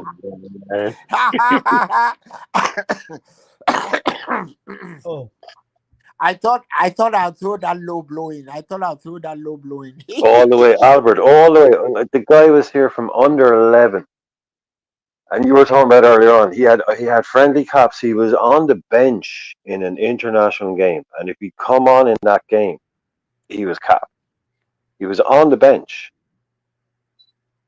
All he had to do was come. Yeah. Grealish was Grealish bailed early, but Declan Rice was there all the way.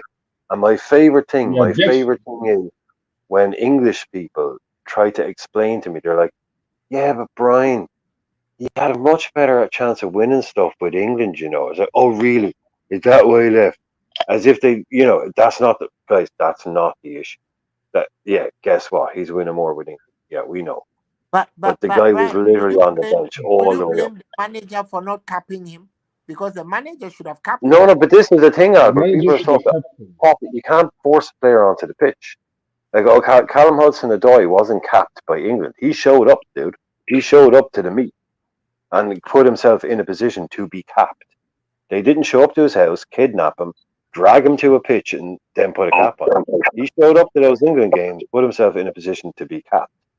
Right? So Declan Rice was like sitting there going, nope. He was not kidnapped. Declan Rice refused to show, but to be fair, he was also born in England, Brian. Do you know what I mean? Yeah, I know where he was born, but dude, the point is, he literally went through every age group.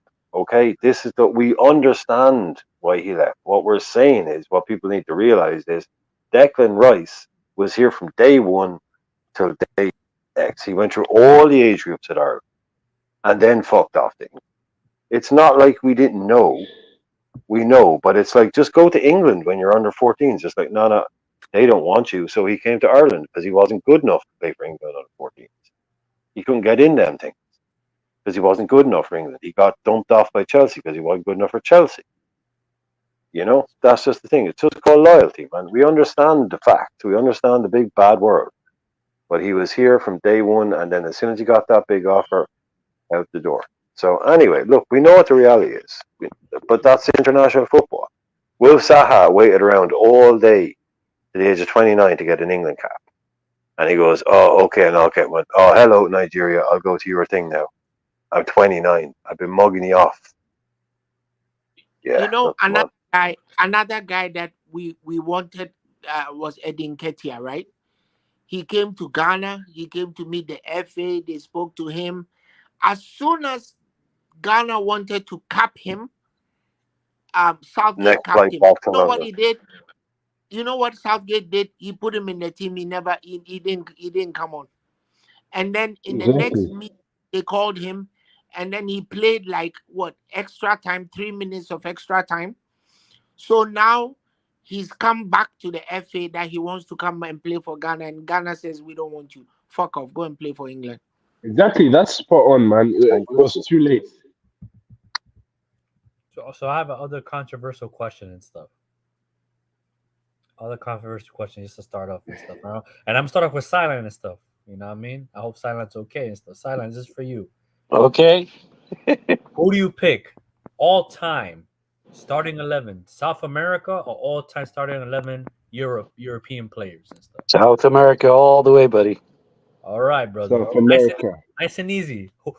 That's a very nice, very easy question. Real quick, Sideline, based on your footballing knowledge, who would be your all-time, since you picked South America, who's your all-time starting 11 lineup? If that's the team you're going to pick against Europe and stuff like that. All-time. Real quick. And stuff. It doesn't have Oh, my God. It's based on you, but I'm going to give you time. I'm going to give you time to pick and stuff. Oh, my God. I'm going to come back to you. Albert, who do you pick Okay. all time? South America. Okay, we're going next. Minerals.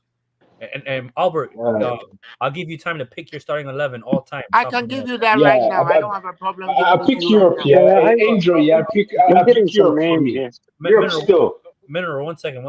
Albert, tell me your starting 11 right now. Okay, so my goalkeeper will be Tafarel.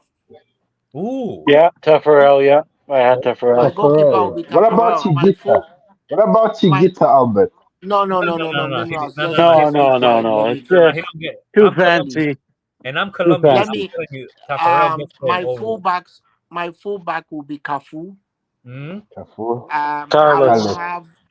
I will have Jose Luis Brown and Mazinho as my centre backs. I will Donga. have Mazinho, that's I Thiago's will brother, have the dad, I think. I will have Dunga shielding the back four. I will have Kubias, the Peruvian winger. I'll have Kubias. I will have of course Diego Maradona, Messi, and my striker. Well, of course I'll have Pele, and my striker, my lead striker, believe it or not, will be Claudio Canigia.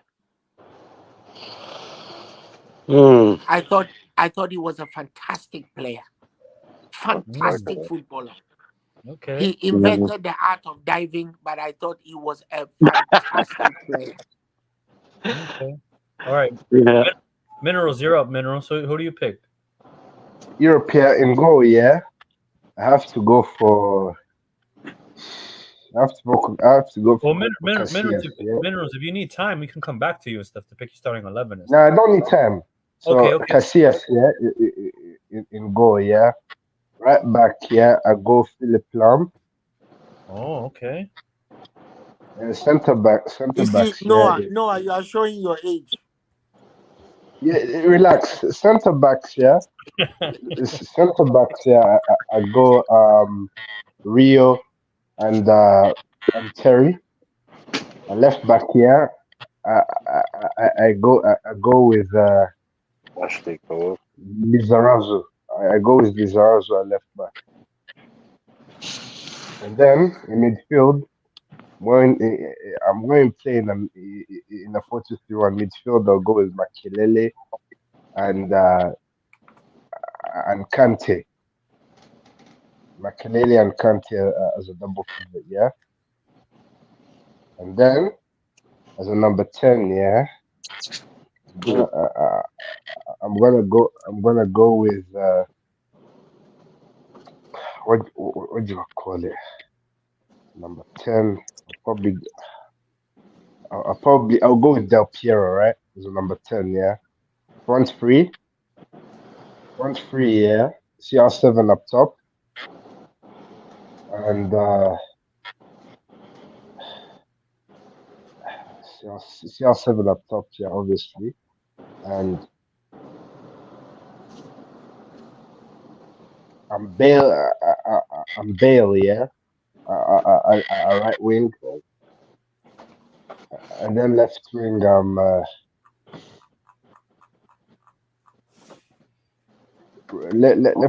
wing, yeah. You know, I'll probably go with Thierry Henry. I'll go with Thierry Henry. Okay. No, but that's Noah, okay. Noah, It's okay though. It's okay Noah. though. Let me ask you a question. That's his Chris, let team. me ask Noah a question. No, Let me That's ask no, you a Minerals. question. no, Noah, Team. no. where is No. this guy in your team? Oh, French captain. What's his name? Guys, give me his name. I've forgotten his name. Oh, Lizarazu. come on, guy. It was your Zizou. Laurent question. Blanc. Laurent It's Blanc. not No. Lizarazu. No. Forget Lizarazu. Vicente I'm talking about the guy who former UEFA president. What's his name? Come up with a name Platini. quick. Platini. Platini. Where's Platini. Mr. You got Platini in your Platini. lineup?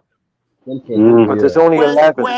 That's his It's not 11. 11. Where is It's Franco Baresi? Albert, it's his Albert, 11. There's Wait, only Albert, you had 11. your turn. I You know wait, them, bro. There's Albert, only you wait. 11 You know what I I'm mean? gonna spaces. do Europe for you, Beckenbauer. Albert. You know I'm what gonna I'm do saying? Europe I just for know you. Bo. okay. You All right. wait. There's only Brian, you're 11 up. spaces. That's Minerals' team. You gotta respect it and stuff. All right, Brian, you're up. Brian, who do you pick between All-time South America or all-time Europeans? It would have to be all-time South Americans, but That's why, Brian. That's why. That's why, man. I always knew we had love, man. Love. I know. But everybody, like, I'd rather try and pick Europe. But if you wanted me to pick,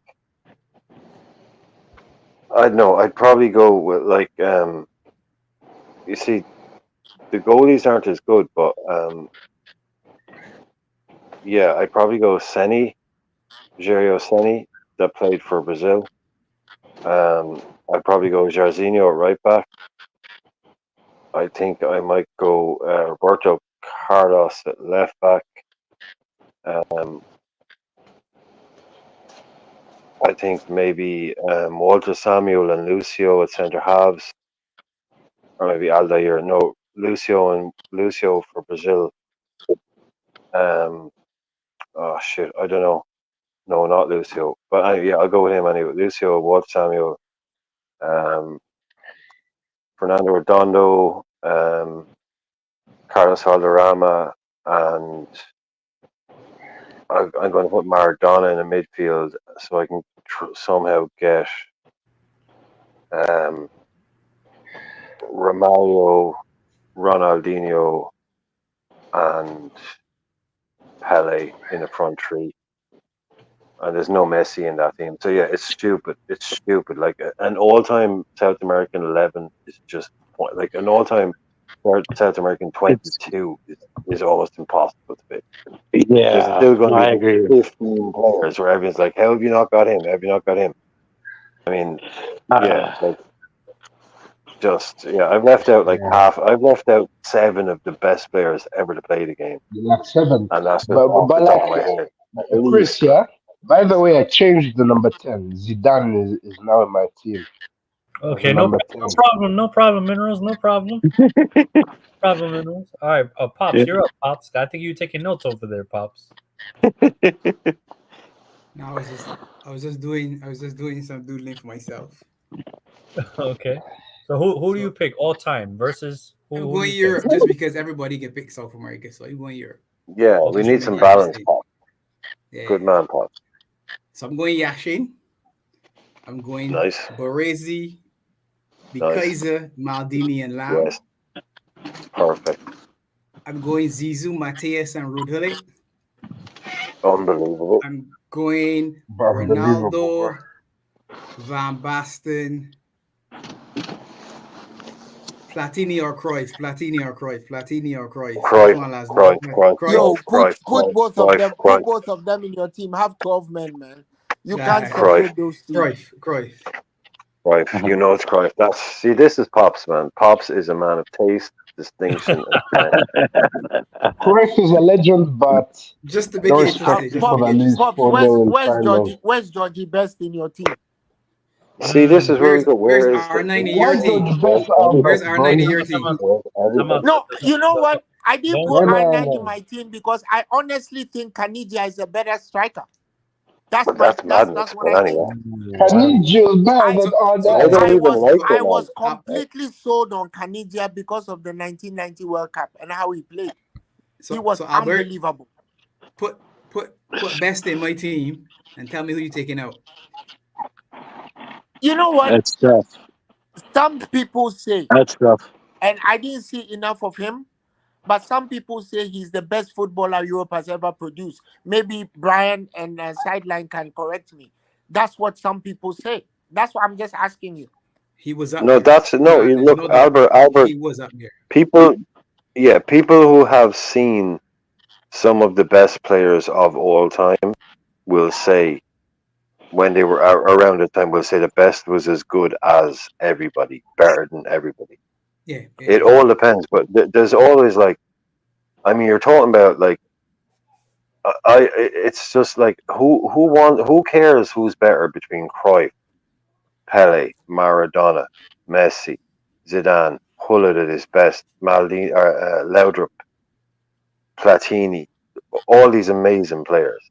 You know, it's best. Yeah, for those who saw him play, they'll say never seen anything like it.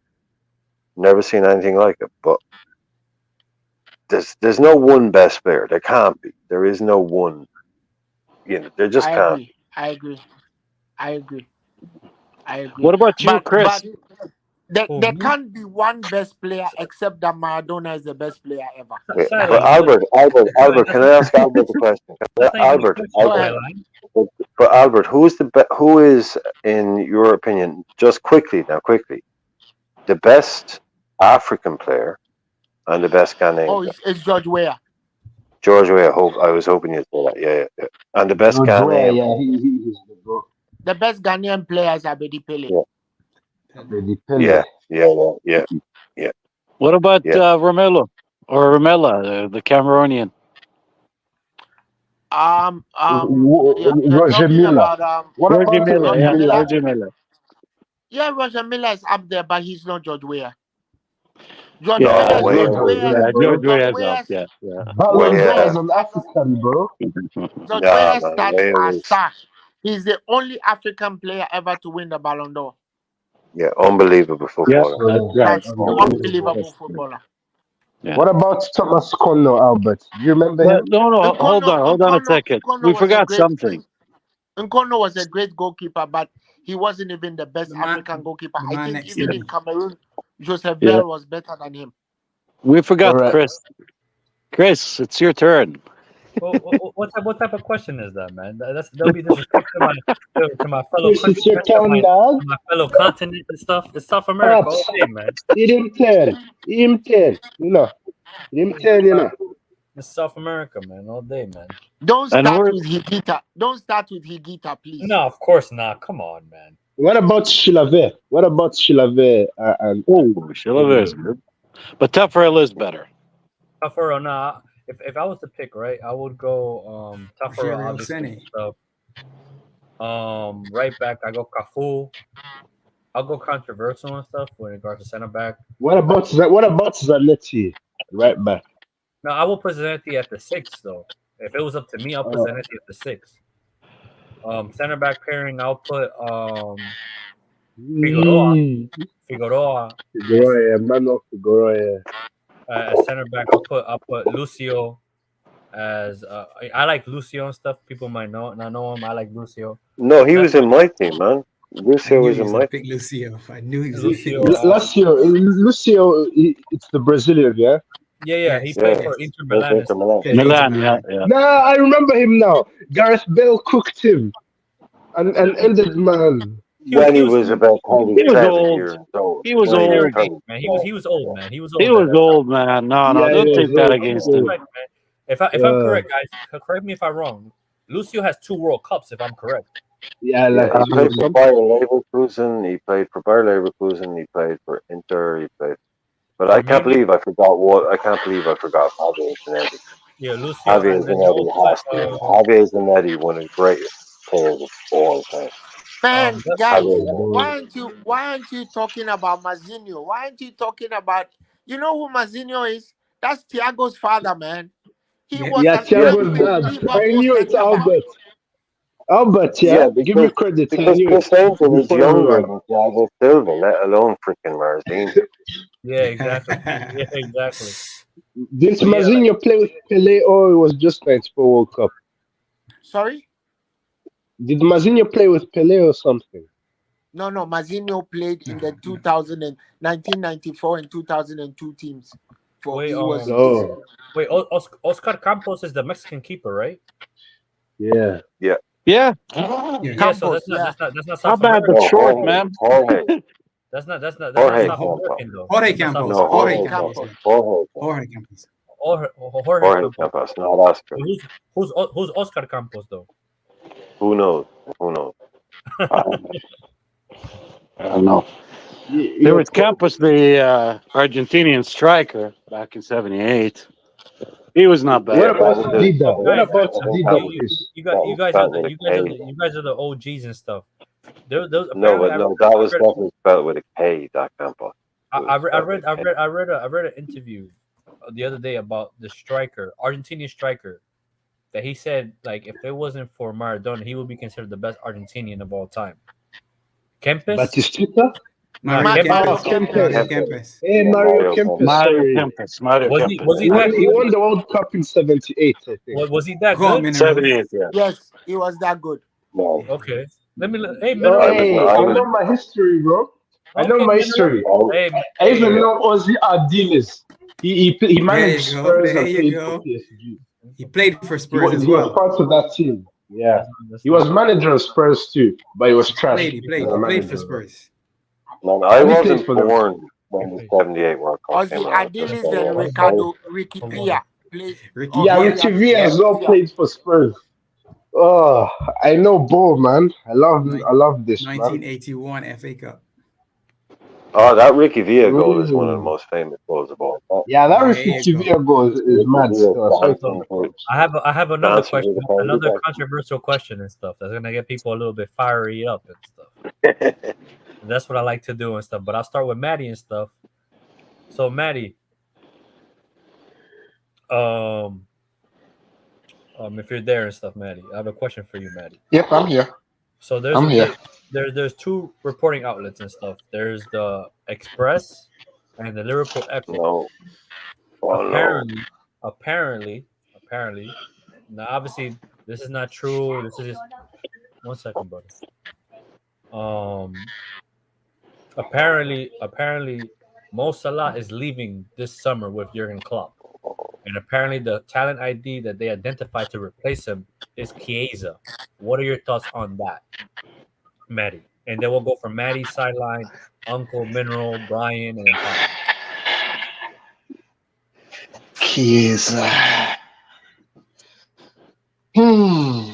I would say, from my opinion and my perspective, I would say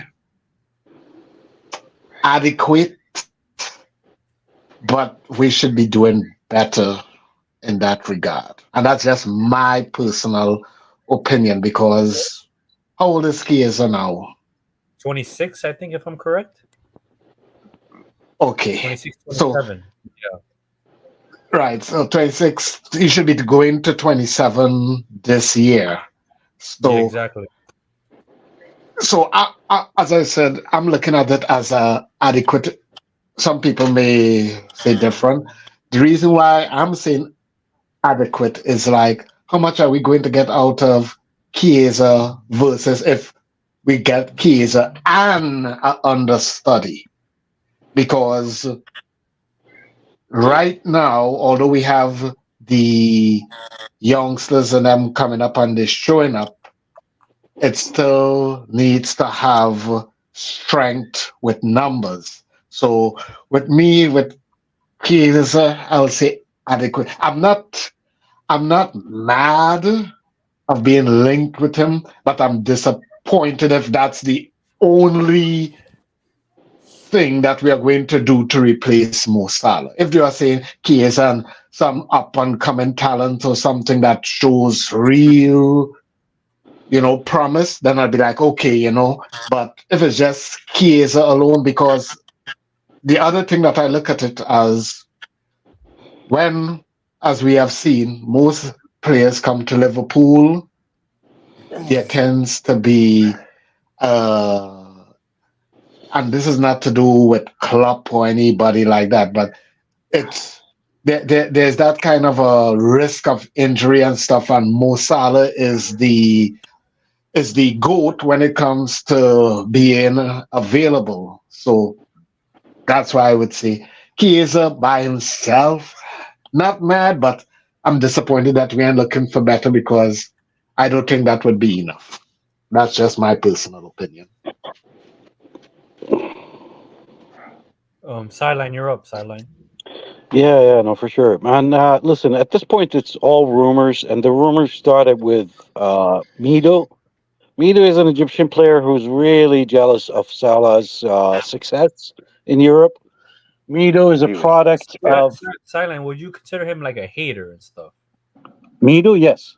Okay. He was Oh, shit. I follow Mido. I watched a lot of his interviews. I watched him when he coached a club in Egypt called Zamalek. Mito is a product of Ajax. He was a team Zlatan's teammate. He played for Spurs.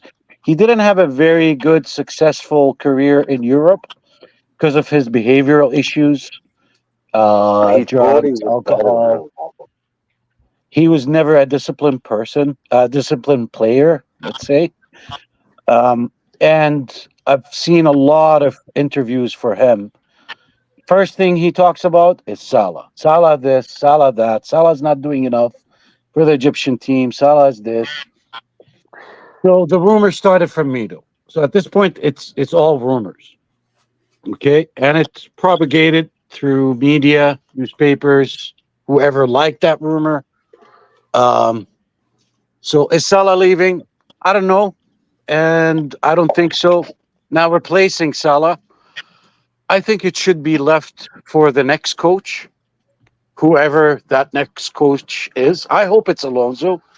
And if it's Alonso, I think it's better to have Alonso decide, does Salah fit in the system that Alonso want to play or not? Can Salah adapt to that system? Is there a position for him? These are questions that can be answered by Alonso or whoever the next coach is. I hope Salah stays around for at least another year or two. Um, the injury that he's having now is the first, I would say, long-term injury that he had. This is the longest that we've missed Salah. He never been an injury prone. This is the first time, right? Silent. Here's a question and stuff because you know you're an OG and stuff. When he injured his shoulder, how long was he out? Remember that one for the World Cup and stuff? How long was he out? Well, that didn't affect us because when he injured his That was like shoulder, end it of was the season. last It was part in of the the season. final. Yeah, Okay. it was in the final, and he didn't play in the World Cup. He didn't play the first two games, and he First, played in the third one, I maybe believe. last one, I think. Okay. Yeah. And he scored 2 goals against Saudi.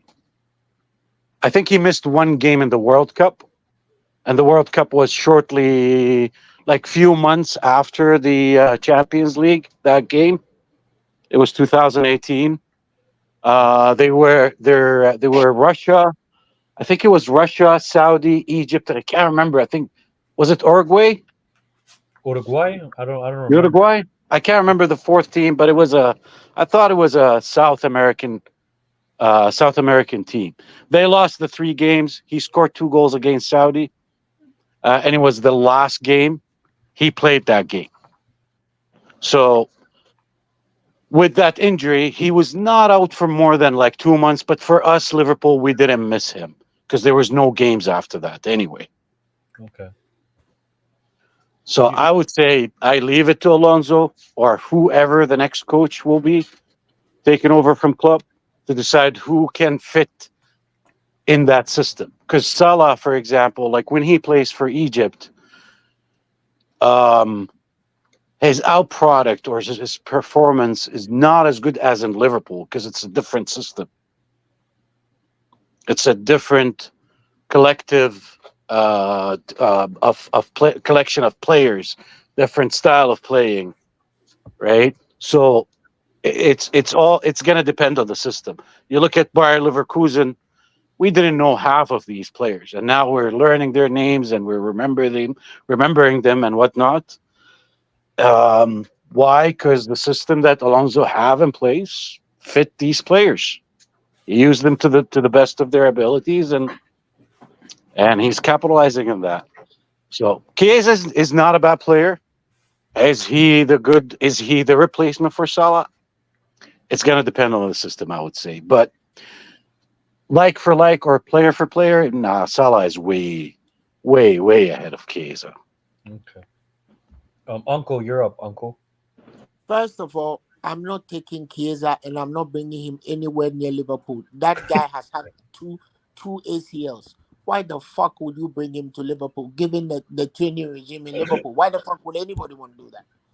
That's one. Two, if Liverpool wants, you see, I've been around this game long enough to never say I am buying the next Mo Salah.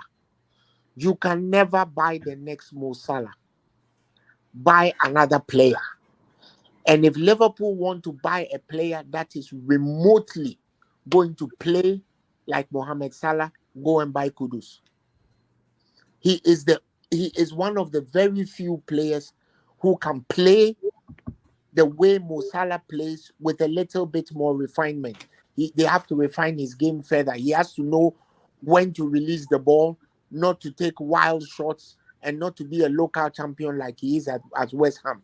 But he will be able to fit the Liverpool, assuming all things remained equal. Now, having said that, any coach who comes in and says, I'm getting rid of Mo Salah is going to fail. You will fail. And the reason why you will fail is that the intangibles Mo Salah gives you is he scores a lot of fucking goals. When we played Luton the last time, we saw what happened. He comes in, he gets an assist, he scores a goal. Mo Salah is just Mo Salah.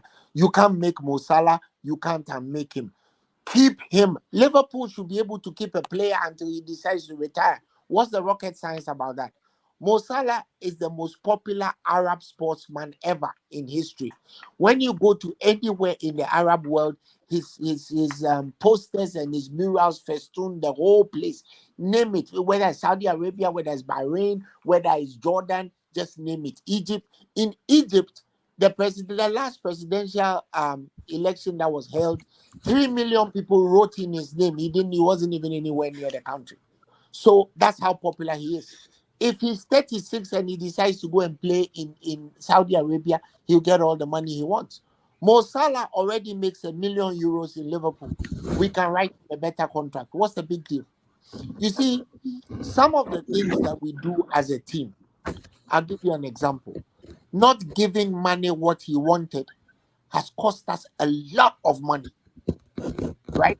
If we had given money what he wanted, we wouldn't have spent so much money all over the place like we have done. So sometimes the solution sits right in front of you. Come in, you're a coach, you come in and say, no, I don't want him. No. Add to him. Mo Salah is the poster child of our team. Add to him. Don't say, I'm binning him, I'm selling him for 100. Okay, so sell Mohamed Salah for 100 million. What are you going to do? Go and buy Chiesa for 60 million? Like, really? So you have a little bit of change left to buy a McDonald's on your way home. Is that what you really want? What do we want Chiesa for? Didn't we see him play against England? What is so special about him? Exactly. Chiesa is injury prone. He's had 2 ACLs. Why in the same leg? Why would you want to go by him at all? Exactly. Another. He could be another case. I've also heard about Johan Bakayoko. He's not ready. Johan Bakayoko is not ready. Why? So, he looks good. He looks bright. Look, of course, the only other person apart from Kudus that we can get that we will never get is Bukayo Saka. You can throw the kitchen sink at Bukayo Saka if he decides to come to Bukayo okay, Saka. that's fine. But apart from those two, don't even try to get rid of Mo Salah. What are you trying to get rid of him for? Mo Salah is getting old, another team and he comes to cook us at Anfield. Why would you want to do that? No. To be fair, Mo Salah, all the pundits listen to Manchester United supporters. They can't wait till the day Mo Salah leaves. And why are Liverpool supporters talking about getting rid of him? I saw some really stupid posts on Twitter today. Oh, given the fact that Mo Salah has gotten his first injury, maybe we should think about selling him. Are you dumb? Are you like that dumb? Exactly. Uncle, may I interject?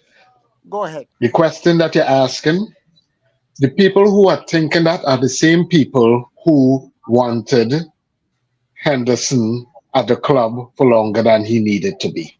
That's all I'm saying. Exactly. Who wanted who? Henderson. They wanted Henderson to stay.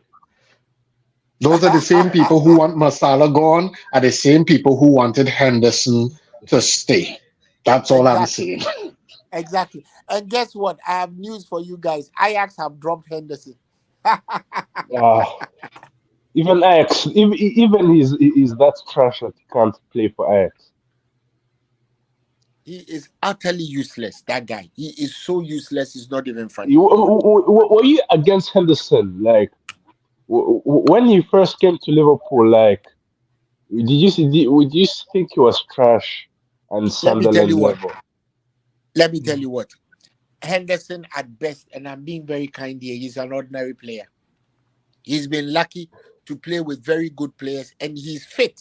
See, the thing is, he's fit, or he has been fit in the past, and so his athleticism has shown through. But as a football player, no. He's limited. Yeah, But but like, Thank he you. has to be doing Thank you very something much, right Uncle. to play at yeah, Anfield for a decade and to play for every manager that has been there in that decade. Every single one of them yeah, picked him, so he had to be doing something right. you guys could have got him Limited or very not, it doesn't soon. matter. His athleticism. Shanks used to Pops, say you don't need 11 piano players. You need 10 people to carry the piano and one person to play. So you I get respect that, the but limitations Pops, of the players. remember we had a player called Steve McMahon. Remember Stephen McMahon? McMahon? Yeah, Stephen McMahon. Remember him? Yeah, of course. Steve McManaman was limited. Not McManaman. Not McManaman. I said McMahon. Yeah, Before your Steve thing, Minerals. That's McMahon. before your thing. Yeah. Exactly. What was he doing? How many times would he even touch a ball in a game? Nope. He was a carrier though. He was the carrier. Exactly. He was one of the So- piano carriers. What's a carrier like Henderson? I'm not saying that. I'm not saying. That's why I qualified my statement by saying that Henderson is limited. He is very limited. His I'm sure he would agree with you has too. shown- his Yeah, he's very athleticism limited. has He has shown no talent. throughout his career. But athleticism is the first thing that will fail you as a footballer. That's why Yeah, he's that's become true. so shit. Athleticism goes quick. But to be fair as well, like, Keys is not the answer. Jordan Henderson has a Premier League. Steven Gerrard doesn't. Sorry. Okay. It's not. That's not what it's about. Steven Gerrard carried our team for over 10 years on his shoulders, him alone. Steven Gerrard played with some really shitty players. I mean, Jesus Christ. Minerals. All of the best players at Arsenal have never won a Champions League. You see it goes. It goes the same way. It happens. It happens. Luke Chadwick has won everything in football. Yeah, you know who exactly. Chadwick is? Okay, there you go. It happens. You remember those shit? Remember like Tom Cleverley, all those men from Man United that win the Premier League but are trash. Lee Sharp. That Lee Sharp won the Prem with both Leeds United and Manchester United. Lee Sharp. Lee Sharp was decent though. Lee Sharp was decent. At least Lee Sharp was decent. Lee Sharp was decent, uncle. Don't do that to Lee Sharp. He was decent, man. Yeah, anyone that isn't Messi is he's trash. Anyone that isn't Guardiola, he's a fraud. I mean, people are just so throwing words around. Yeah, man, too many to the virgins, man. Everything's trash. Everything's trash. Come on, it's like you're talking about these players. Like you got these guys, right? They're on YouTube. Yeah. They're on whatever. Yeah. Speaking of Steven Gerrard, but they want to play football. Like, they want to play football. Exactly. Career, man. You have no career. Most of these people don't have anything even like the career of the guys that they're telling these people that they're trash. They're out there every weekend playing football, playing 5-5. They would cut their right arm off to have half the career of these guys that they're saying, "Oh, he's trash." Yeah, man. Too many jealous man. Too many internet it's boys. Fucking jealousy, man. It's jealousy. And internet boys, don't forget that. Throwaway comments, Brian. Throwaway comments, Brian. Well, the thing that I have to say on Henderson, throw those comments in the bin, pops. That's all I say. You can throw those comments in your bin. It's all like. Yeah, exactly. The stuff I have to say in regards to Henderson, where people claimed that he was a great captain, best Liverpool captain, and all that sort of stuff, I would disagree with that. No. It has been said. It has been. No. Oh, I know it's been said. I know. I've heard it. He's not even talking. Right, and he's not even talking. This is what This is what I say about Henderson as a captain. When it came to where he should have shown that he was a captain by accepting that he would have a limited role, he decided to leave.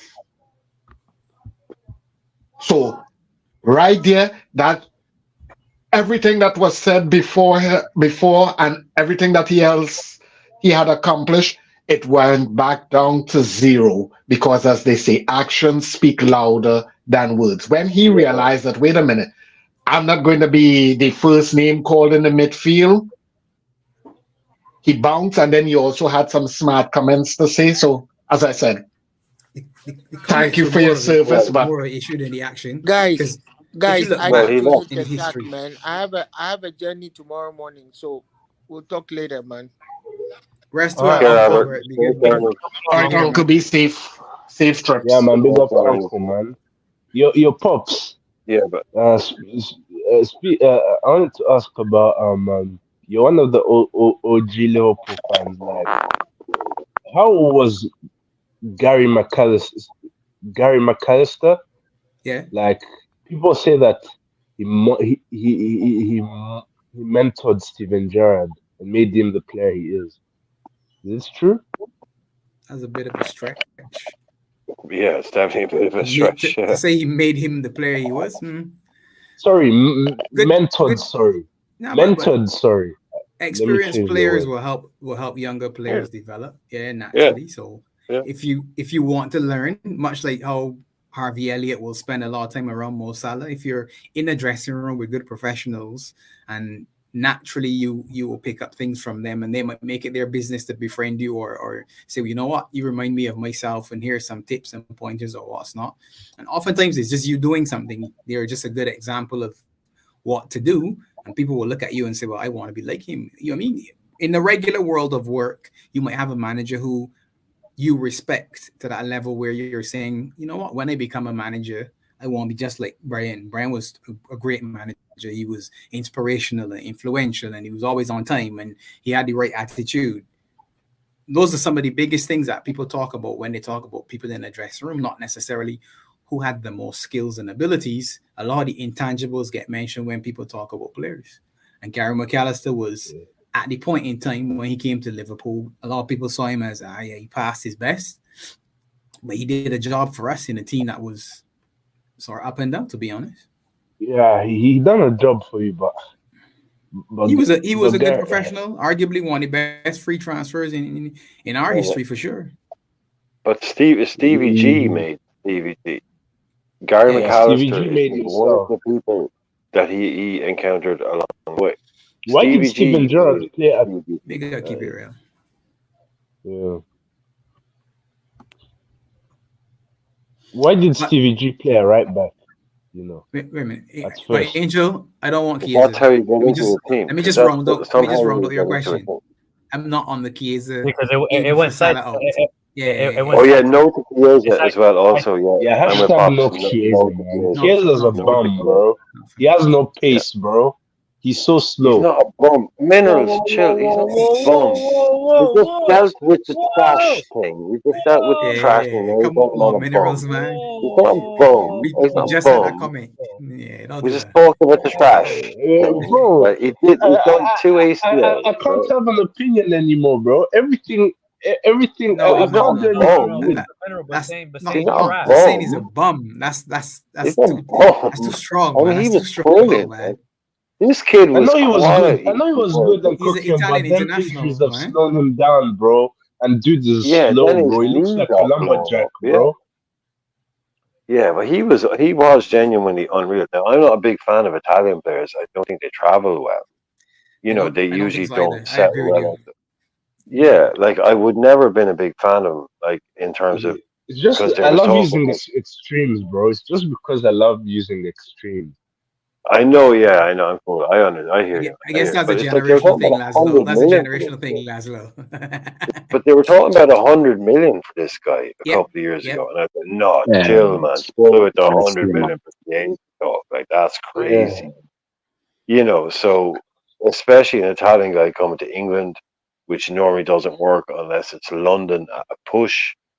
Yeah. Especially not in the northeast. So anyway, Mhm. but then you add in the two fucking big knee injuries, really big knee injuries. No chance we're looking at him as a Salah yeah, no replacement. chance. Like He's had too many forget even injuries. Yeah, forget even coming to the club, but as a Salah replacement, no, Nah. no. That's Like that's the thing, Chiesa right? is a 4-year-old transfer rumor, at least, But Brian, 4 or 5 years. Brian, like this to touch on what you just said, right? And sorry if I cut you off, but something I've No, no, learned. you're cool. Sorry, something that I learned from like the OGs and stuff, and especially pops and stuff. This notion of replacement is very weird. Like there's no such thing as replacing, and I You think don't. you don't, right? Right, you're an No. OG and stuff. You're an OG. You. I guess you're in the same mindset, right? But I think You a lot of evolve. a lot of the players in our squad suffer from the mindset of fans thinking of, well, Luis Diaz is replacing Mane, so Lucho, I yeah. expect this from Mane. Or Firmino is replacing, and Nunes is replacing Firmino, but for some reason Nunes has better numbers than Firmino, but he isn't offering the same as Firmino, and so on and so forth and stuff. And I think I wouldn't say we're privileged because I'm not going to say that because I'm not in this notion of us saying that we're spoiled because we're not spoiled. I think we're just hungry for more. Yeah, we're striving expectation. Yeah. So I think we're in the cycle of like if a player doesn't meet the expectations of what we've had before, it's gonna this cycle of you're not good enough, you're not good enough, and you're not good enough. Sell the player, and stuff. It's gonna keep happening until, as a fan base, we realize, okay, well, out with the old, in with the new type thing. And I know that sounds cruel and stuff, but No, it's not, Chris. It's not cruel. This is what people need to understand. This is the currency of football. We become a little bit too nice these days. We become a little bit too holistic and a little bit too, dare I say it, modern in terms of how we think players need to be treated. In terms of we think players need to be mollycoddled and all of this. We forget that football players being paid 300 grand a week are some of the most highly driven, elite level, arrogant people on the planet. These are not little kids. Even the 20-year-old kids that we think they're kids, they've stepped all over the other kids in their age group to get to where they are. These are the elite level people in sport. These are not babies. And the currency in sport at this level will always be results. Results, results, results. Goals, results. That's it. We all want to have get rid of that culture back in the day, any bullying and all that horrible stuff. Yeah, but it's still these days. You go into a football club, and it's all nice on camera and everyone's best mates. But man, this stuff is ruthless. There's another player there all Bro, the the time game wanting to is take your place. ruthless, bro. It's The game ruthless, doesn't man. love you, So, bro. As yeah, 50 Cent we says, just need bro. to just tap into this a bit more. That we need players that aren't. It's not all family fun times at clubs. Like it's the replacements this, replacements that. No, there's another guy always there that wants to come in. It's Mane. There's always has to be a guy that, oh, Mane, yeah, he's great, but I want his job. I'm better than him. I want to take his place. I want to come in and do better than him. Always someone willing to push you out with the club. The club should always be in a position to turn around and go, yeah, you were deadly for us for 5 years, but we don't need you anymore. Because guess what? Thanks. There's a player who's better than you. That's how Thanks. Exactly. football works. That's It's that's not the nice. Football that's works. the old cycle, isn't it? That's what we used to It's do, not in nice. the past. Pops, Yeah, Pops, but on Pops, saying what that, happened to Shankly? Pops, I'll tell you, what happened to Shankly? A month after he left the club, he was still turning up at Anfield and He's coming back. club's greatest Coming ever back manager. every day. And the Every club day was coming like, back to work. Pops, You left, you, buddy. you need to Shankly, stay here. sets the foundation. But Bob Paisley, for you guys, he was him. He was the real like Look at Mineral, Don minerals. Don. Look at minerals. Mineral. Before we go into to topic, I think Maddie had something to say though. yeah, the one point that I was going to make, because a lot, and I'm not saying you all, but and I ain't calling no names, but a lot of other content creators, when it came to before Mo Salah resigned his contract, right? A lot of them were starting to be kind of like, I don't want to say it, but it needs to be said. It was kind of like blurred lines of a kind of a, well, you're not one of us, you're one of them. Because everybody came out, like, oh, if he want this amount of money, he could leave and all this sort of stuff, right? Mm. The thing a lot of people don't understand with Mo Salah and many of these top player contracts, barring Mbappe and a couple of these other guys in them, their contracts have a lot of bonuses tied into it, whether it's goal, appearances, starting, and all that sort of stuff, right? And a lot of people were very critical. Well, oh, well, if you want $400,000 a week, he could go and all that sort of stuff. But a lot of them fail to understand that, guess what? Every other team in the Premier League would take Mo Salah in the blink of an eye. Exactly, And bro. the other Salah is elite, bro. We'll take and the him other across. thing that people fail to understand, and Uncle touched on it, we hear a lot about what Mane has done, and we are not discredited him. But people fail to realize the amount of work that Salah has done within the Arabic world, the amount of schools and the amount of programs that this guy has funded, and it's kind of like literally unfair. As I said, you get these people and them, as I said, I call them football hypocrites, because in 1 minute, oh yeah, Masala is the best right wing in the world, but then when it came to him wanting to sign and he wanted X amount of money, there was a problem. But then in the same breath, they was willing to go and risk the entire football club if they could sign Mbappe. That's all I'm These saying. people. So, like as you all said, it's like literally they're kind of like wishy-washy, and it's kind of like hypocritical, because they say one thing, but then when you check back in on them 2-3 months later, it's a whole different story. And as I said, like with most of us, where we say one thing and we literally kind of like mean it, we don't budge, we may adjust a bit, but we're not budging from the principle.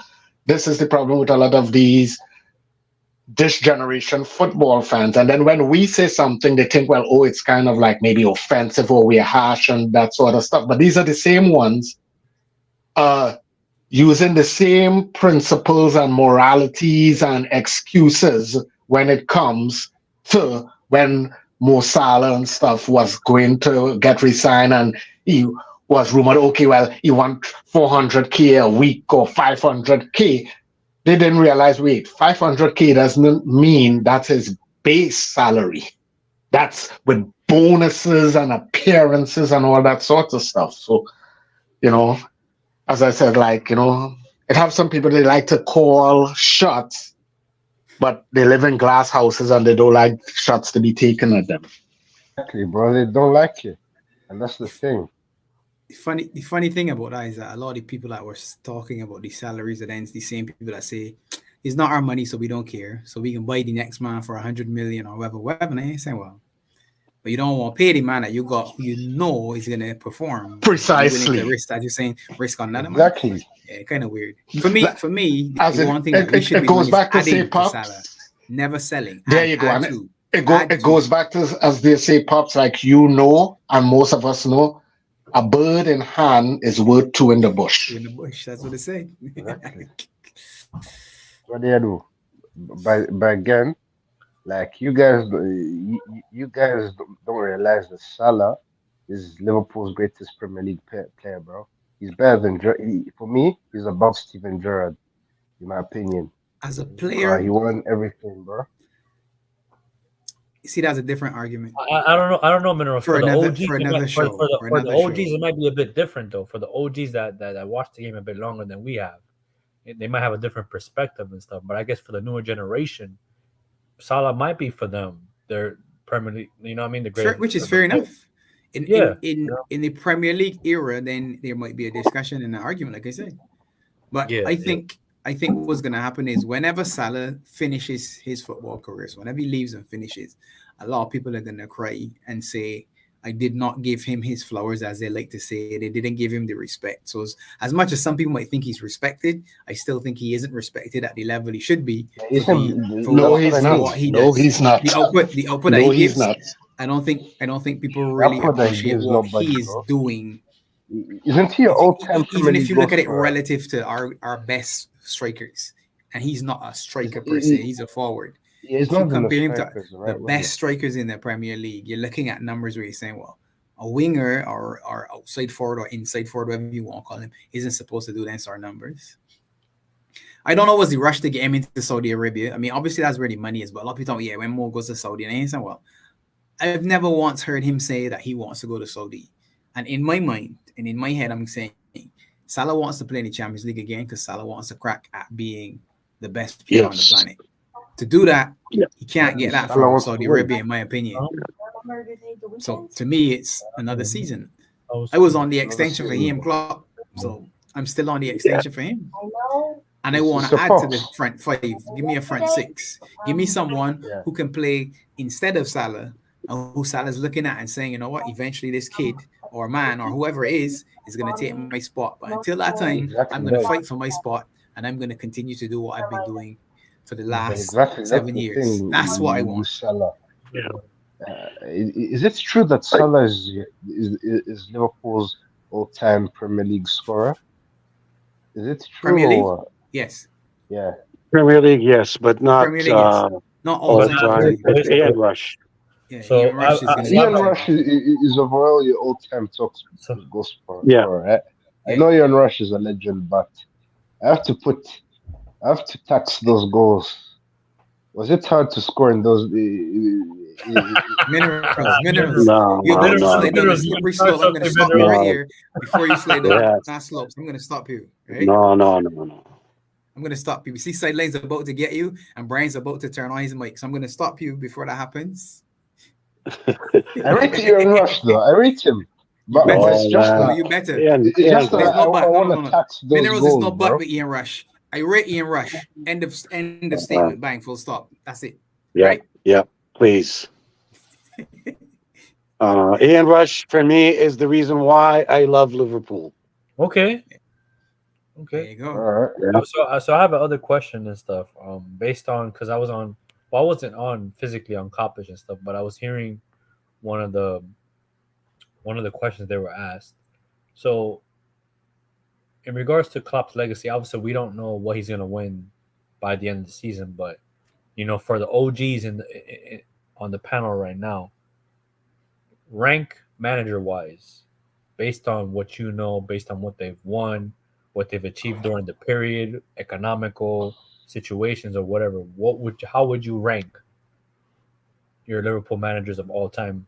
Since we're so privileged in regards to the area, when we really think about it, how would you rank the Liverpool managers and stuff? And I'll start with Sideline, and then I'll go Minerals if you want to, give your take on then Maddie, then Brian, then Pops and stuff.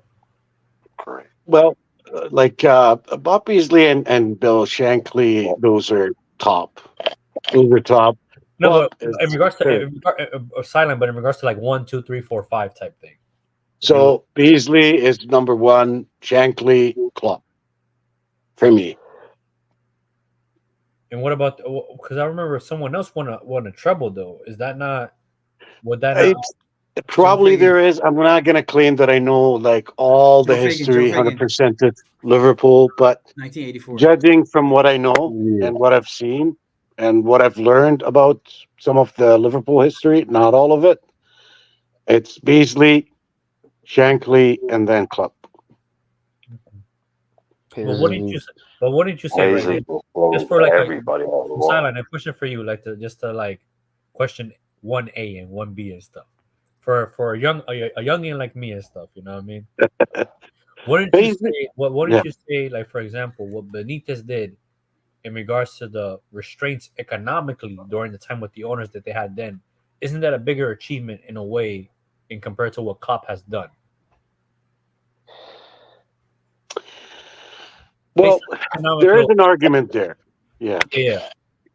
there is an There's an argument argument there, there, but for me, and you can debate it. But there is an argument there, and you can debate it. But when Klopp took over Liverpool, 2015, Okay. we were in the mud, man.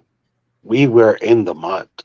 Seriously, But sideline, but just to like we did. We devil's like, advocate, the devil's advocate, right? Sideline. yeah. If I remember correctly, a year before, we weren't in the mud. We were challenging for the league, if I'm correct. So But right after that, what happened to us? no, of course. But it is me being the young one We've lost. Yeah. in the panel and stuff around the OGs, just asking a question in regards to trying to gain knowledge in a way and stuff. You know? Yeah, no, for sure.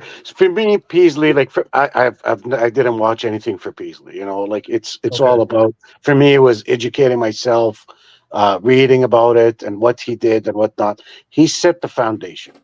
Okay. Okay, Shankly capitalized on. Yeah. No, Shankly came before Paisley, dude. Shankly. Sorry, Yeah, the other way. Shanks Shankly set the set the. Oh my foundation. God, he The set the foundation. foundation. Yes, Peasley capitalized on that. Okay, Paisley went and, insane.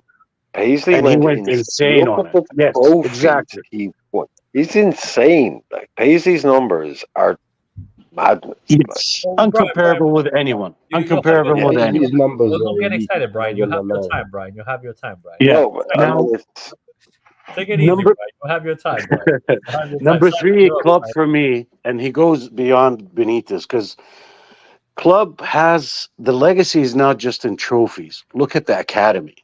Look at the integration of the academy. Look at the infrastructure.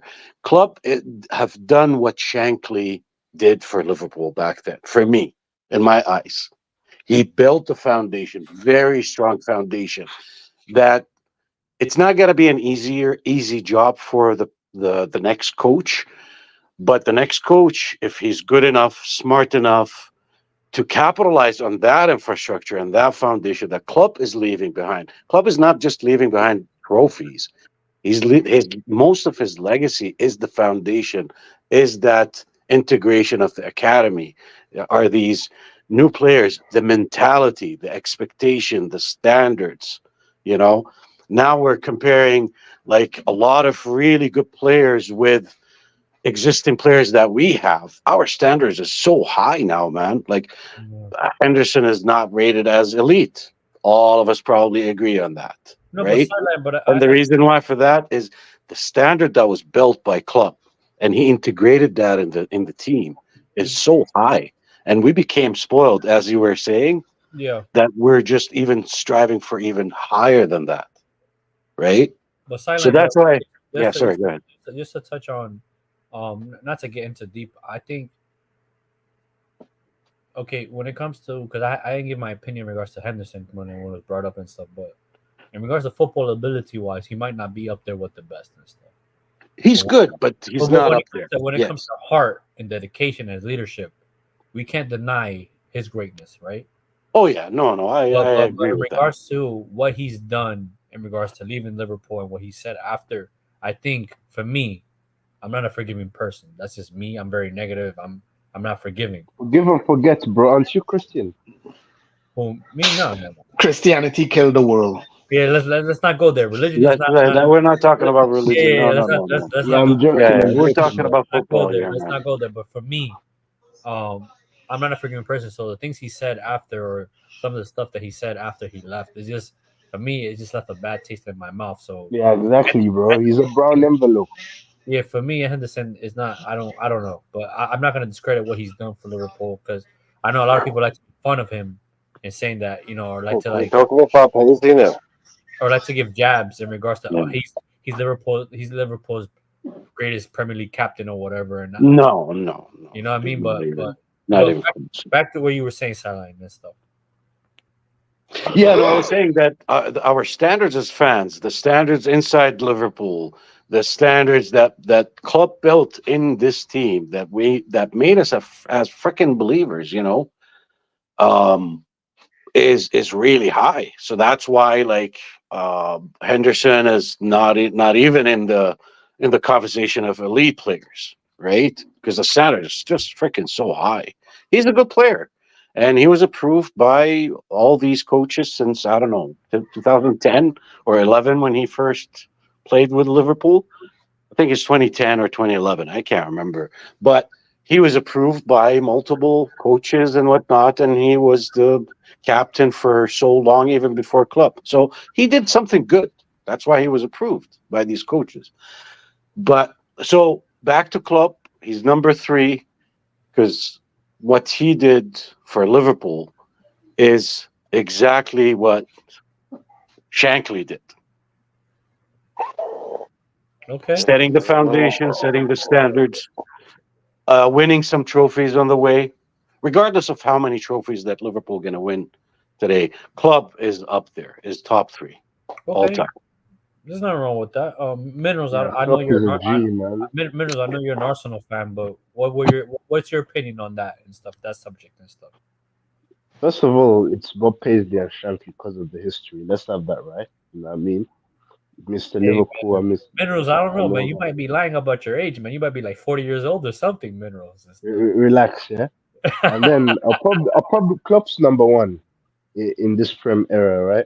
You know what I mean? Klopp number three, and then Houllier, and then Rafa.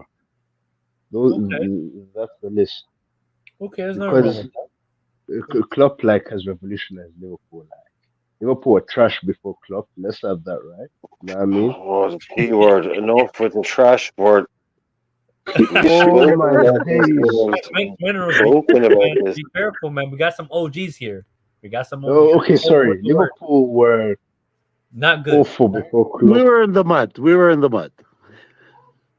Yeah, Liverpool were mudded before Klopp. Let's have that right. Yeah, you know what I mean? They didn't have the minerals.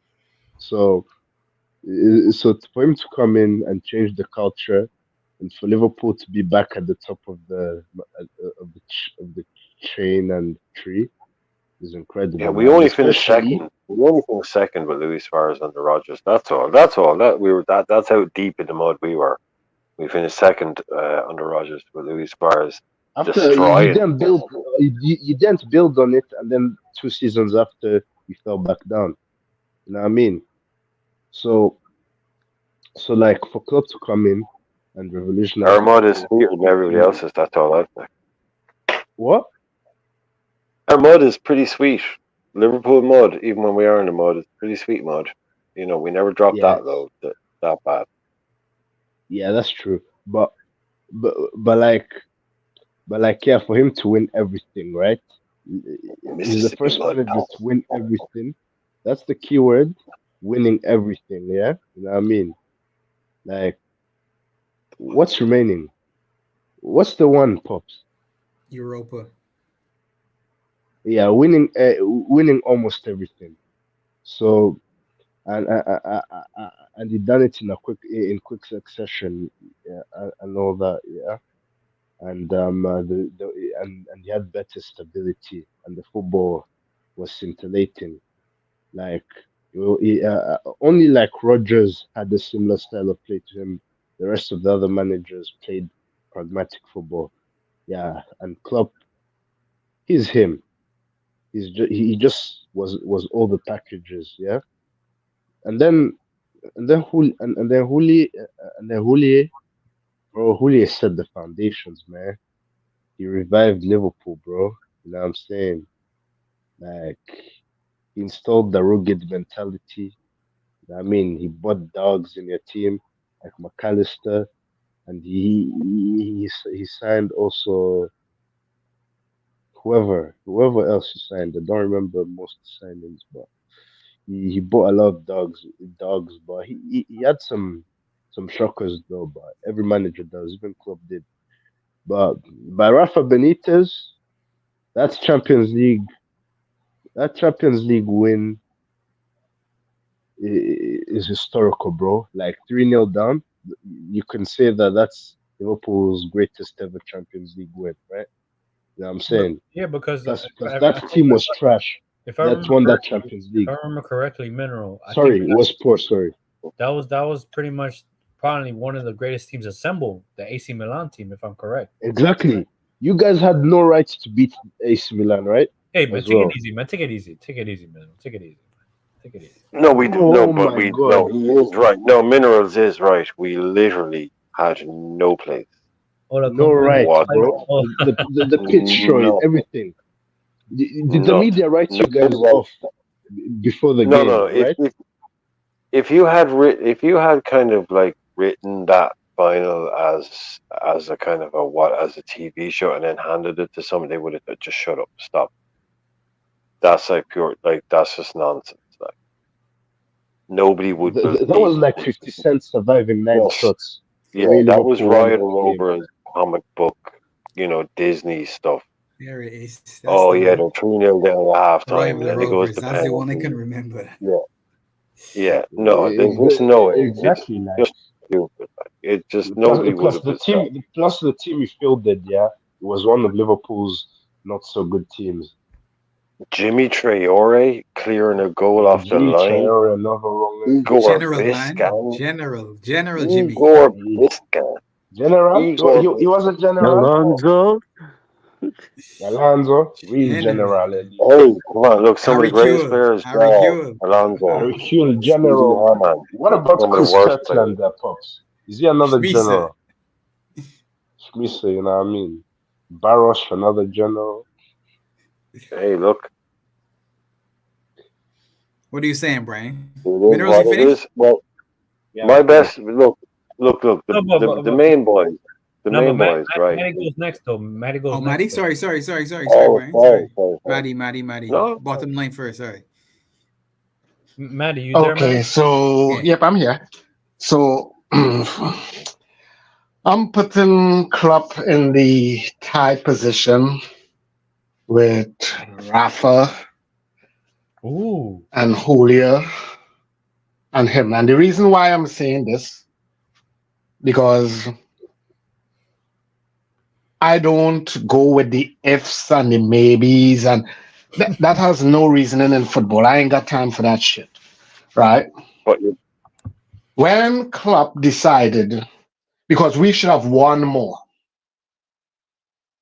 but with your stubbornness to keep Henderson and you kept a midfield Wait, for wait, literally 4 Matt, give me a second, Maddie. Brian, contain yourself, Brian. Contain yourself.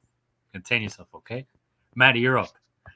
Yeah, when you decide to keep a team literally unchanged for literally almost 4 seasons, that takes away from your overall ranking. I'm sorry. Some people would disagree.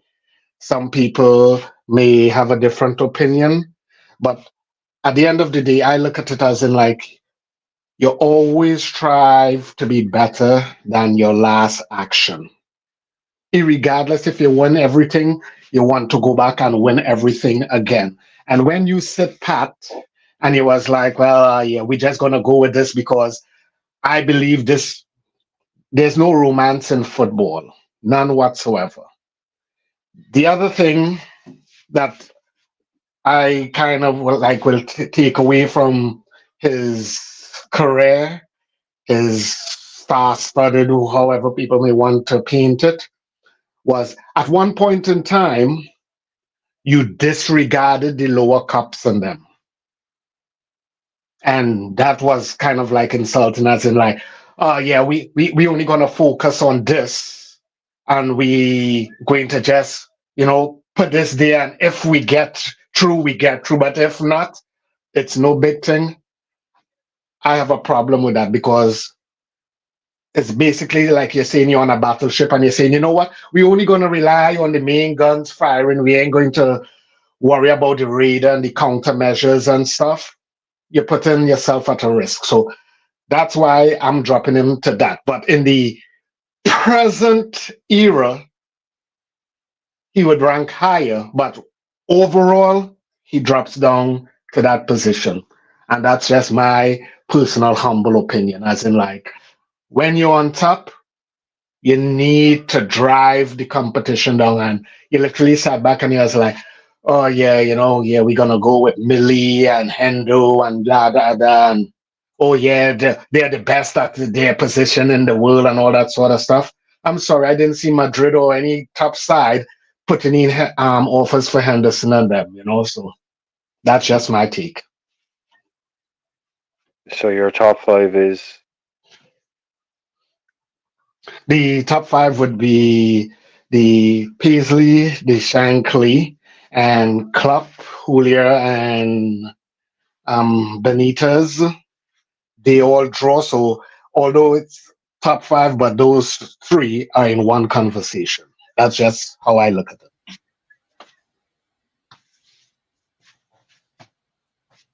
Interesting. Hi, Laszlo. Sure, yeah, no, I think there's the obvious look. If we're talking about top five managers of all time, I can't look. There's one man hasn't been mentioned yet. I'm kind of fucking shocked that he hasn't been mentioned, but The King? it's obviously Shankly. That's the number one. I mean, he kind of he puts the whole thing in motion. He's not our most successful manager of all time, but I mean, if it isn't for him, he's the Don Dada, as some people like to say, and he starts this whole thing, Mhm. and then Paisley comes in and uh, five. I'm just looking at his. I'm just looking at Paisley's numbers there a second ago. Eight majors in 3 years, was it? This is insanity. Like Yeah. what Paisley won is absolute madness. League title after league title after league title, 3 European Cups Three in European 4 years. Cups. Mm-hmm. 3 Champions Title League after as well. title after title after title. League Cups. He wins, look, he wins the league in 76, 77, 79, Mm-hmm. 80, Mm-hmm. 82, and Mm-hmm. 83.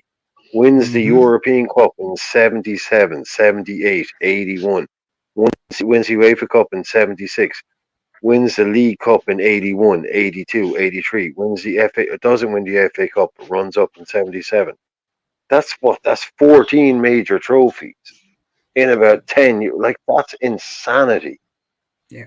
What more do you want? I don't That's even want to look at insane, what bro. Joe Fagan did. I don't want to even The look way at what Joe Liverpool, Fagan did. Fagin did Now, and nothing. then what followed bro, up? So that's Paisley, right? So we've got Yeah. Shankly, who puts the Yeah. foundations in place. And that's Paisley, right? Then you have to be talking about Kenny Dalglish. How are King. we not Yeah. talking about Kenny Yeah. Dalglish?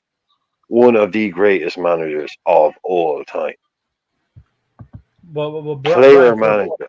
Brian, a question for you for one of the youngies in the channel and stuff, one of the young people and stuff. You know what I mean? Like, why would you say Kenny? Is it because he was a player manager type thing, or because of what he achieved? Like, why would you rank him that high and stuff? In your opinion? Because of everything you've just said. He was an unbelievable manager. He was Okay. also a player manager. Okay. Everything you've just said. It was a different era. But then we can't avoid this. I don't want to talk about it because I get immediately choked up. But we all know what happened, right? And that man led that club through the darkest of times. The darkest of times. That man has been to more funerals than he's been to cup finals. Well, Right? Brian, That's question, all. Twice. Twice. Brian, No. Twice. He went. Twice, Laszlo. Twice. well, Brian, Come on. can I ask you a question? Do you think his second spell as manager discredited what he did in the No. first spell of the manager? Impossible. No. Impossible. Impossible. Impossible.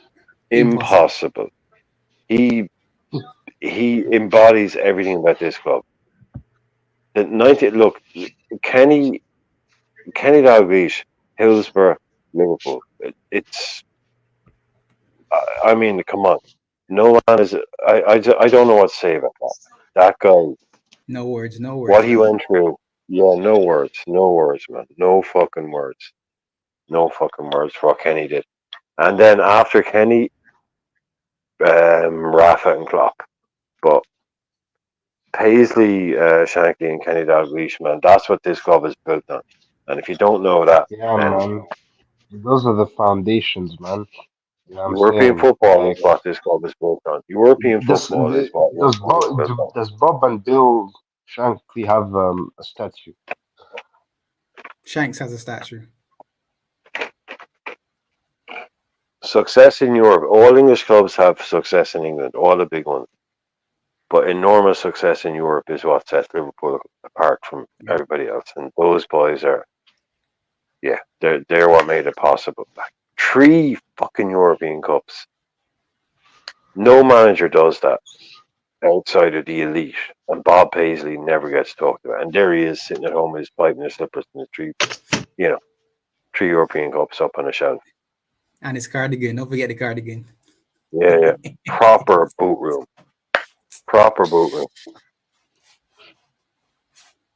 Oh, and one more thing before we move on to the next person, what I forgot to say, because you just brought it all up, that made me remember that was one of the other things that I forgot to mention. Klopp never repeated in any of the things that he won.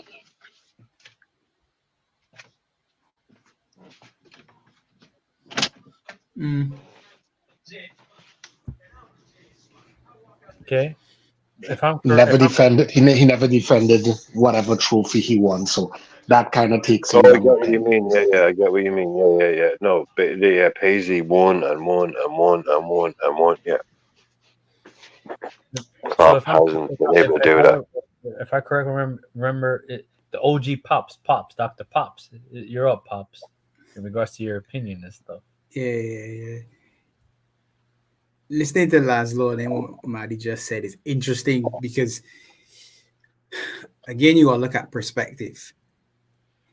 If Sir Bob, as I call him, is the benchmark, and there's nobody else actually that lives up to it. So it's almost like how everybody looks at Sir Alex Ferguson and said, in the Premier League, let's rank managers. And you say, well, let's pull him out because obviously 26 years in charge, 13 Premier Leagues or whatever, he's on his own. So to me, Sir Bob is on his own. But obviously, Shankly was the man that put things in place for him to be who he was. So that's a 1-2 punch. Now, Joe Fagan won the treble in 84, and he actually only managed for about 2 years because he took us to Heysel and left right after Heysel, and Kenny Dalglish was then the manager. That's what I said twice, Laszlo.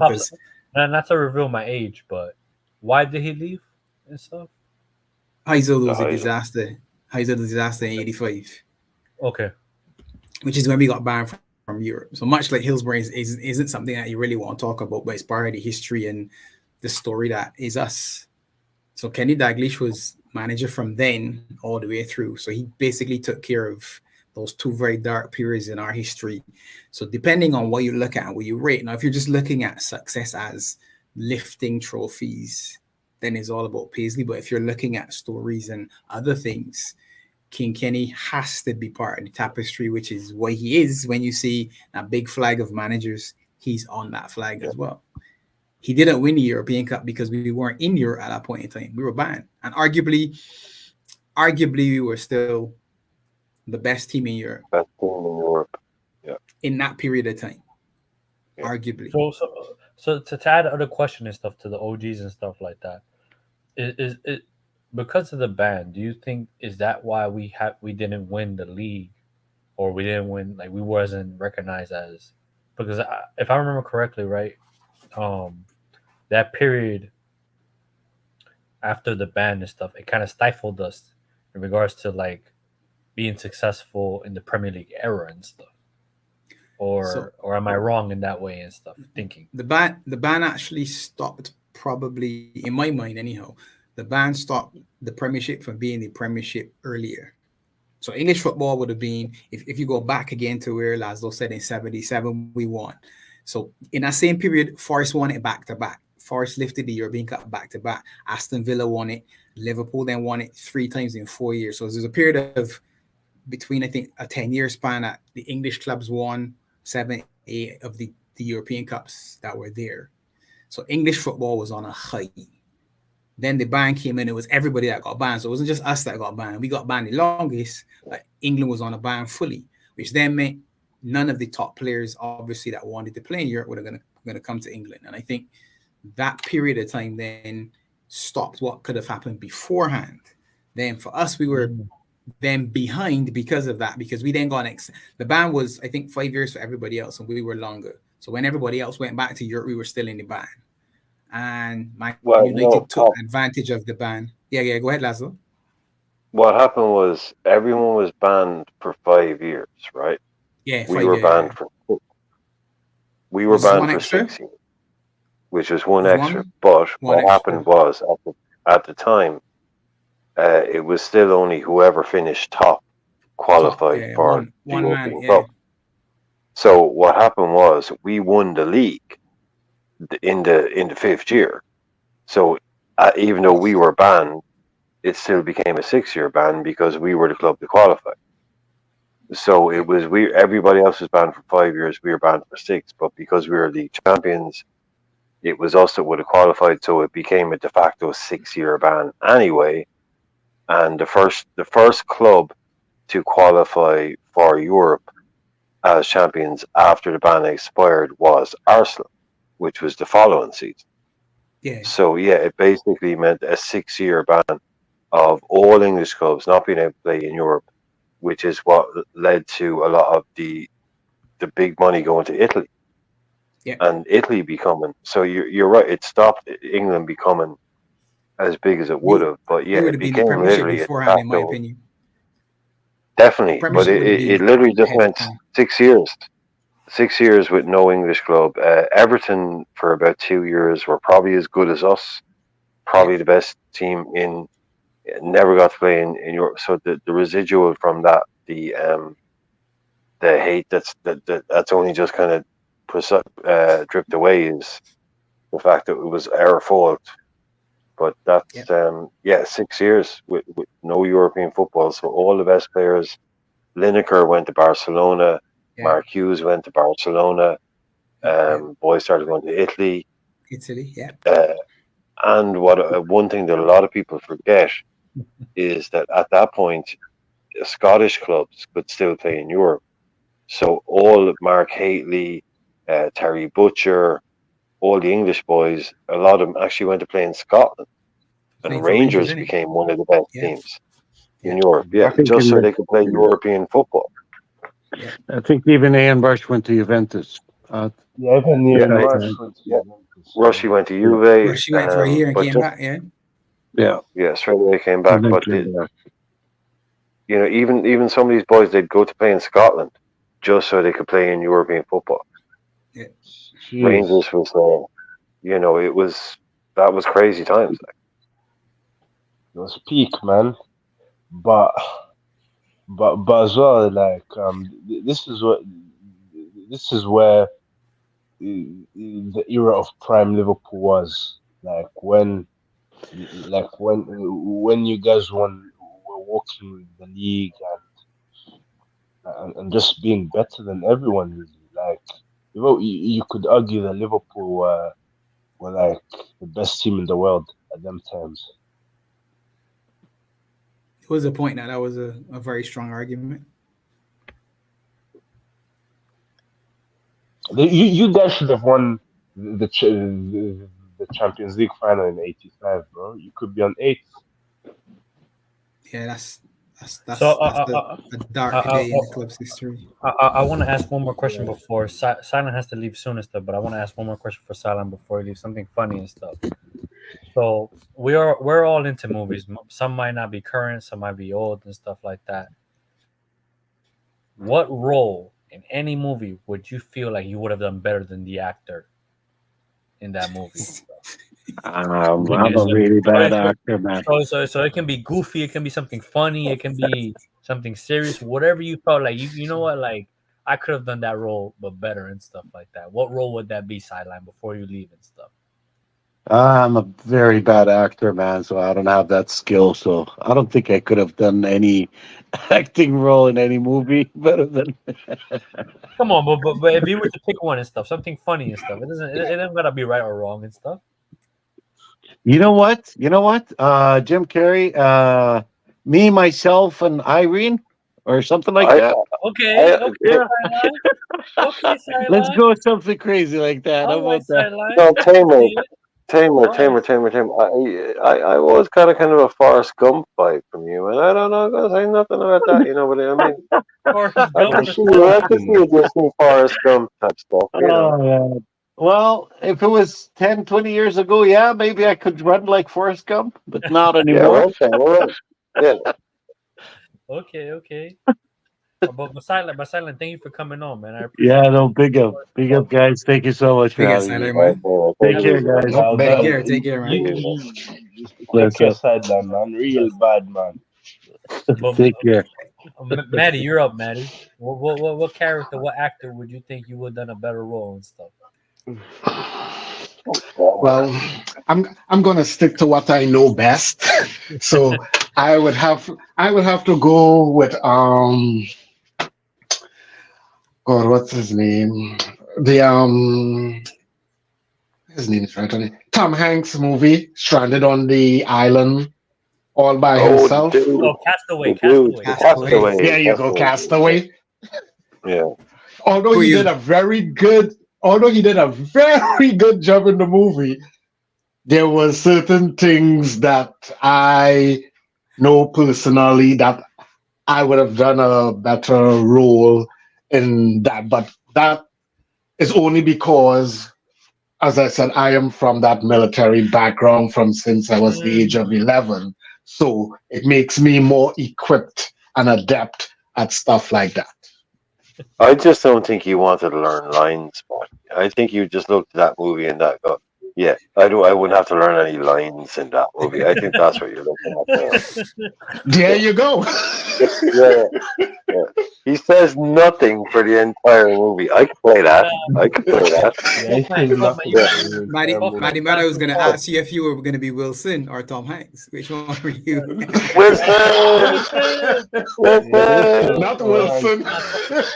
Yo, Have you guys read the yo, comic? Chris, yeah? Have you guys read the I comic found book myself. and stuff about Tropic Thunder and I stuff? found myself as a movie. Don't talk about Tropic Tell you Thunder, what, please. B. I'd be Scar from Lion King. Scar from I'll Lion do King, better than him. Yeah. like Scar. voice actor wise and stuff. Yeah, voice actor wise, I Well, know. that's what. Hey, that's cool, man. Because I love being the bad guy, bro. You know what I'm saying? Oh, hey, man, we all Yeah, know that. I, We all I know get that feeling from you. I really do. What about you, Brian? What do you Prepared for the chance of your lifetime. Be prepared for some sensational news. What about you, Brian? What are you, 007 or something or what? I don't. The wizard from the Wizard of Oz. Oh, okay. I Yeah. see that. Yeah, okay. All right. What about you, Pops? Yeah, what about yeah? What are you, like a Denzel movie, like a Man on Fire type thing or something?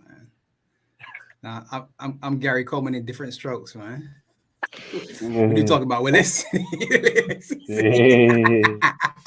So what about Bob Marley, bro? The worst What about stunt Bob double, Marley? boy. Isn't that supposed to be your idol? Nah. No, but for me, I can't play Bob Marley, man.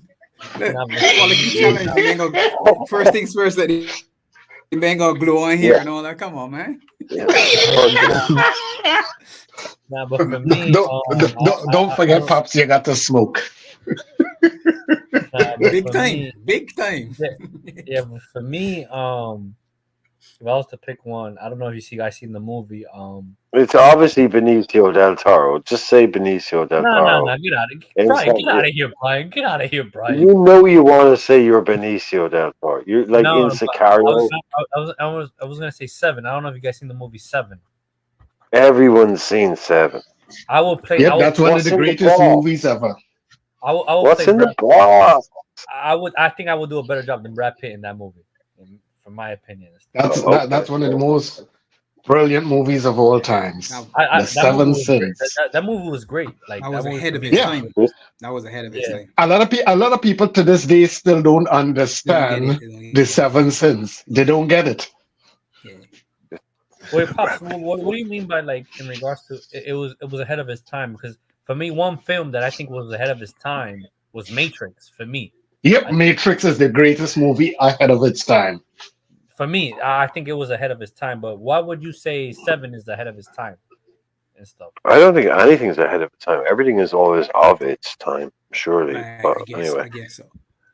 All right, Maybe Tough actually. Man, me and you got to fight now and stuff. I just letting you know. And stuff. I mean, I think when people say that something is ahead of its time, I think that they mean that when they look back, they realize maybe I that should it say became influential. it lasts. It said It it lasts. influenced, So but yeah, but it still- influenced stuff. Yeah. Like I think the Matrix is incredibly dated. Like those things that they often say. No, it's I don't mean dated in a bad way, but some things are so incredibly perfectly of their time that they date really quickly. So when something is like uses the most up to date technology, yada yada yada, when you watch it 10 years later, it's like, wow, that was so 1999. Whereas if you make a movie that's much more general and all that, it will age better. Do you know what I'm saying? It's just, but when you make a movie that's so like hyper real and like it's all about the most technology at the time, when you look back in 10 years, those are the movies. It's like, wow, that's such 20 years ago kind of stuff. Because they'll be focusing on all the computers and all the stuff. All the Well, no, from nothing the gets Matrix. Nothing gets older quicker than tech. No, but I think nothing gets older. No, it's not. It's not the tech though. Yeah, the thing about the Matrix. Is the concept. The Matrix had a message. Yes, it had a message that a lot of people didn't understand because it's literally when even when he said. Well, it's basically just a rip off Alice in Wonderland. But anyway, no. But basically, when they showed you all the bodies plugged in, that's what society lives by. A lot of people is plugged into a system that is like, okay, this is how you're supposed to do it. This is how you're not supposed to do it. And if you break out from that system, you become the rebel. Maddie, spit the fast, Maddie. Spit the fast, Maddie. This is why I like you, Maddie. This is why, man. Even these movies will cook. What about the power of 50 Cent? That is always cooking. Which one, Mineral? Power. You know that movie called There's a Power? series, right? Or that's a movie? That's a series or a movie? It's by 50 Cent. Power. Yeah, I know. I don't think I've seen that one. I thought Terminator 2 was another one of them movies that was very much fire. No, fire. Because I think the concept of like going back to the future, coming back, and then like alternate timelines at the time. I don't know about you guys and stuff. Obviously, the OGs and stuff. It was just a different concept and stuff. Yeah. Well, Chris, can you hear me? Yeah, of course, Brian. Go ahead. We're not 1,000 years old. No, but I'm just we're not like we're not 1,000 years old. No, Brian. I'm consulting the elders here for wisdom from the biblical path. No, Brian, me and Manny checked in with Moses when we spoke to Moses. Yeah. Me and Methuselah, when we were hanging out with Jesus back in the day. Yeah. No, but I mean, like when I interpret the word OG, that means like person of knowledge, someone that teaches the youth and stuff like that. So, like I don't elder mean per se and stuff. I got you. Based by don't worry. Because I felt attacked in a way. I felt attacked. I was just yanking. Oh yeah. You feel it. Oh, you're so soft. Yeah. So you're so soft. You're so touchy. Yeah, come on. Oh wait, I'm young, Maddie. That's young, OG Brian. humor. See, that's OG humor. That's OG humor right there. That's OG humor. See. Yeah, that's OG. I have a quick question before you all start wrapping up because I know you all been at it for a while. Name a player that, as talented as they are, you wouldn't want them on your team, no matter how talented they are. Ooh, that's a good question, Maddie. That's a good question. At their best, and I have one who. Like in their peak season, No, not peak. Just like they are literally like rated as world class, but because of something they do and stuff, it's like literally you look at that player and say, it don't matter if I was getting him on for free, he's coming to my team. I have my modern day person, and to, and then when you all answer it, then I'm going to ask another question, which should be kind of like easy once you all make your answers.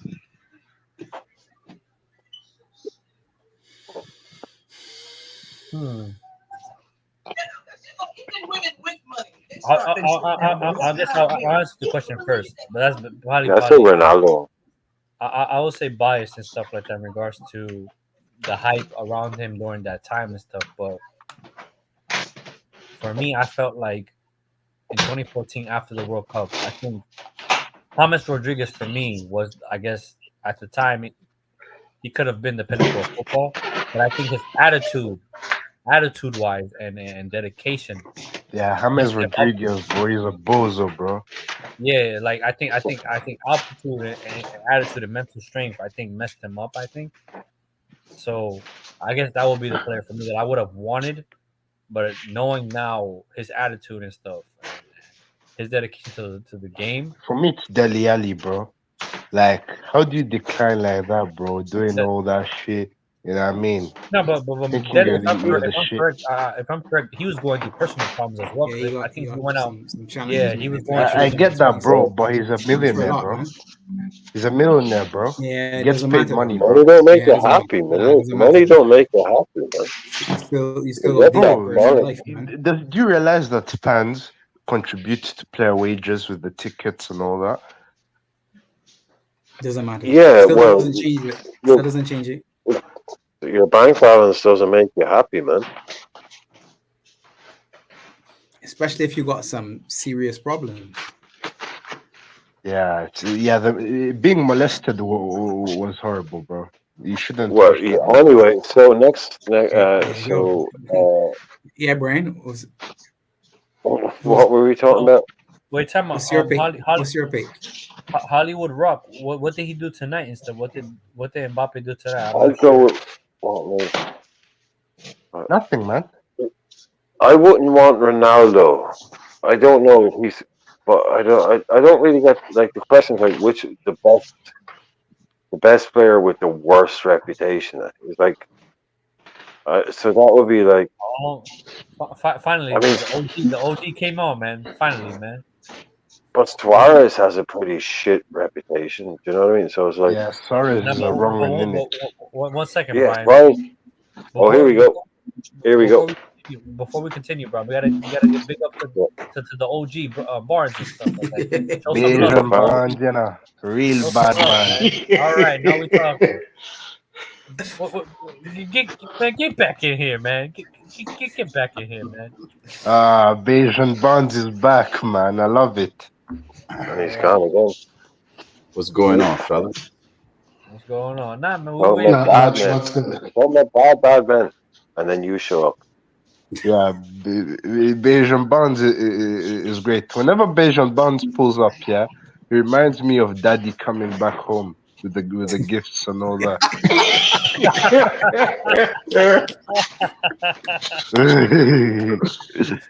That's a good one. Oh, coming back to the PS5s, the necklaces and all that. That is the best one for the night. That's the best one for the night. But I do have a question and stuff like Big that. Tarmizi. Subject and stuff, but just to give you guys time to think and stuff. I go in Neymar, Maddie. Neymar. You going Neymar? Okay. Yeah. Well, my pick, and as I said, he's just that player that makes you want to do violent things. Oh, no, damn. I'm serious. Bruno Fernandes. Wait, Bruno. For a guy is alright though sometimes. You know what I mean? Yeah, no, not sometimes. All the time. This guy tries to literally He's a dirty player without actually committing a foul. Exactly. But Manny, do you Bruno's a think he's winger. good though? No. Did you hear what I said? I said when you all started to speak specific, I was like, he's good. We're not gonna take away because when he Okay, was in okay, Portugal okay, and okay. when his first year in England, he was pretty decent. But his demeanor and his whole action about it, he is a guy who can get you a red card without touching you because he just over exaggerates everything and he has no leadership qualities, none whatsoever. None. So that's why he beats out Ronaldo because at least Ronaldo, as a diva as he is, he still has a standard. There's none for Bruno, none. I'm sorry to say, and the follow Don't up thing to apologize. it because well, no, the follow up thing to that question was everybody is given Fulham heat because they made a They gaff made they of made the Bruno. TikTok mocking him diving. Yeah, yeah, they made a gaff of him, and everybody is up in arms. So, what are your opinions on that? Because with me, I give them full 100% A for doing it because the guy is a clown. He doesn't belong in football. I'm sorry to say he doesn't. Nah, don't apologize, Matty. What do you think he's called the man Splinter? You circled it. Man Splinter, you know. He's a rat. And then Barnes, yeah. Bruno sometimes cooks Liverpool, bro. You're worried that he When only. Wait. He has never cooked us, bro. Minerals when? Never. You mean? Never. You mean? Yeah. I'm just what joking, bro. I'm just giving a different perspective. he famous. You know what he famous for on Minerals? Making sure he get a yellow card so he's suspended so he don't play Liverpool. Oh yeah, fair enough. And he tried to do it last weekend again, trying to argue with the referee to get another yellow card so he don't have to play City this weekend. That's the type of player he is. So I have a question for you guys. And the thing about it, before we finish off on that, is I'm sorry, but I'm confused. Where Ten Hag could come out and say he suffers a serious injury, but literally 3 minutes he's back up and running. Suffer serious injury. You mean he faked the injury and then put his hands out like he want the shot? Injury to his pride. Right after give me a break, man. I don't think Bruno is Portuguese. I think he's South American, to be honest. But I don't want to go there and stuff. But anyway, I don't want to go there and stuff. But anyway, that would disrespect South America, Angel. Surviving Bruno, we all know. We all know. Surviving Bruno, yeah, is like surviving Diddy. I tell you that. So a question. We'll go from Maddie. We'll go from Mineral, Brian, and so on and so forth. Yeah.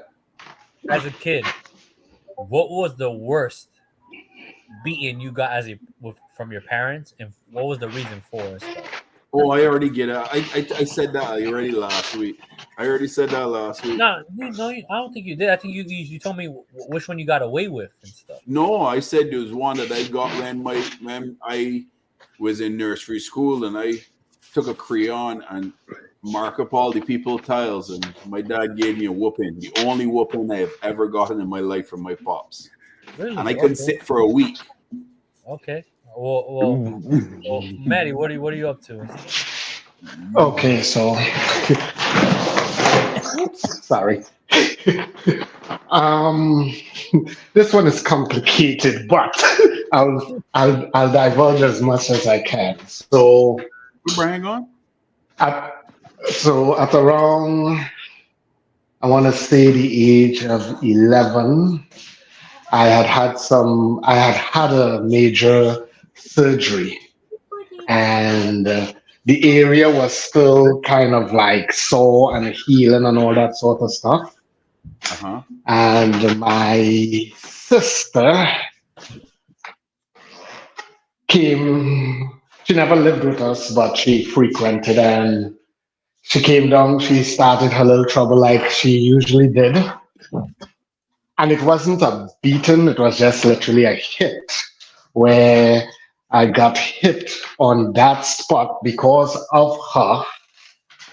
And it literally started bleeding quite profusely. And that kind of was like that was like one of the worst things that ever happened to me, as in like beaten as a child. So it literally kind of like made me this kind of a like hard ass approach, as in like see it one way, see what I got to see, and to be held with the consequences. Okay, fair enough. Okay.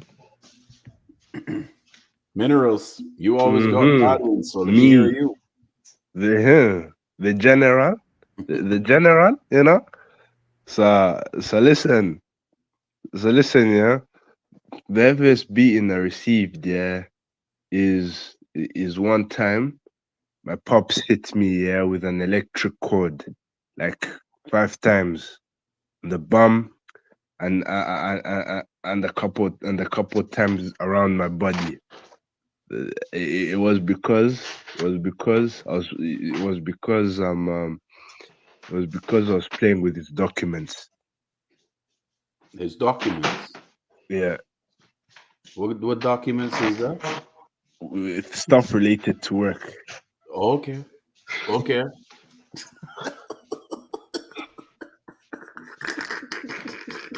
Stay out the files, Minerals. Leave out the files. The files ain't for you. Bro, the worst part is that he also beat me with an eucalyptus stick.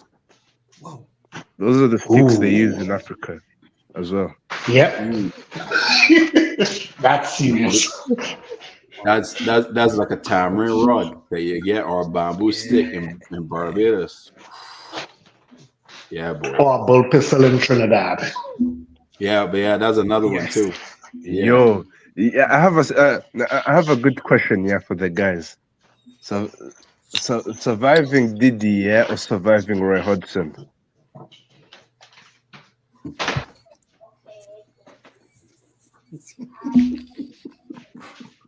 You have to choose either. Man. That's cruel and unusual punishment.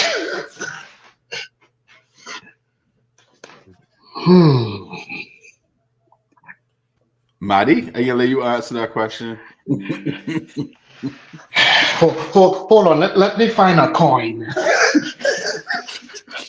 Because I honestly can't answer that from out of my hat. So hold on. Let's see. You know what you said? You know what you said? The minerals. I plead the fifth. I answer because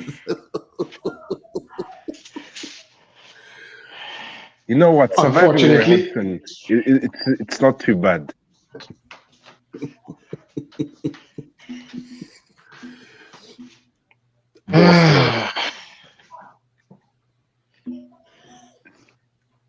there's a choice between Satan and Lucifer.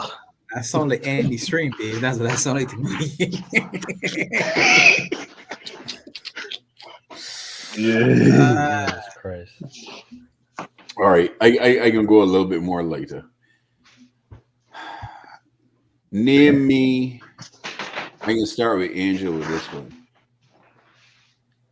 Your top 3 Morgan Freeman films. Wait, what was the question?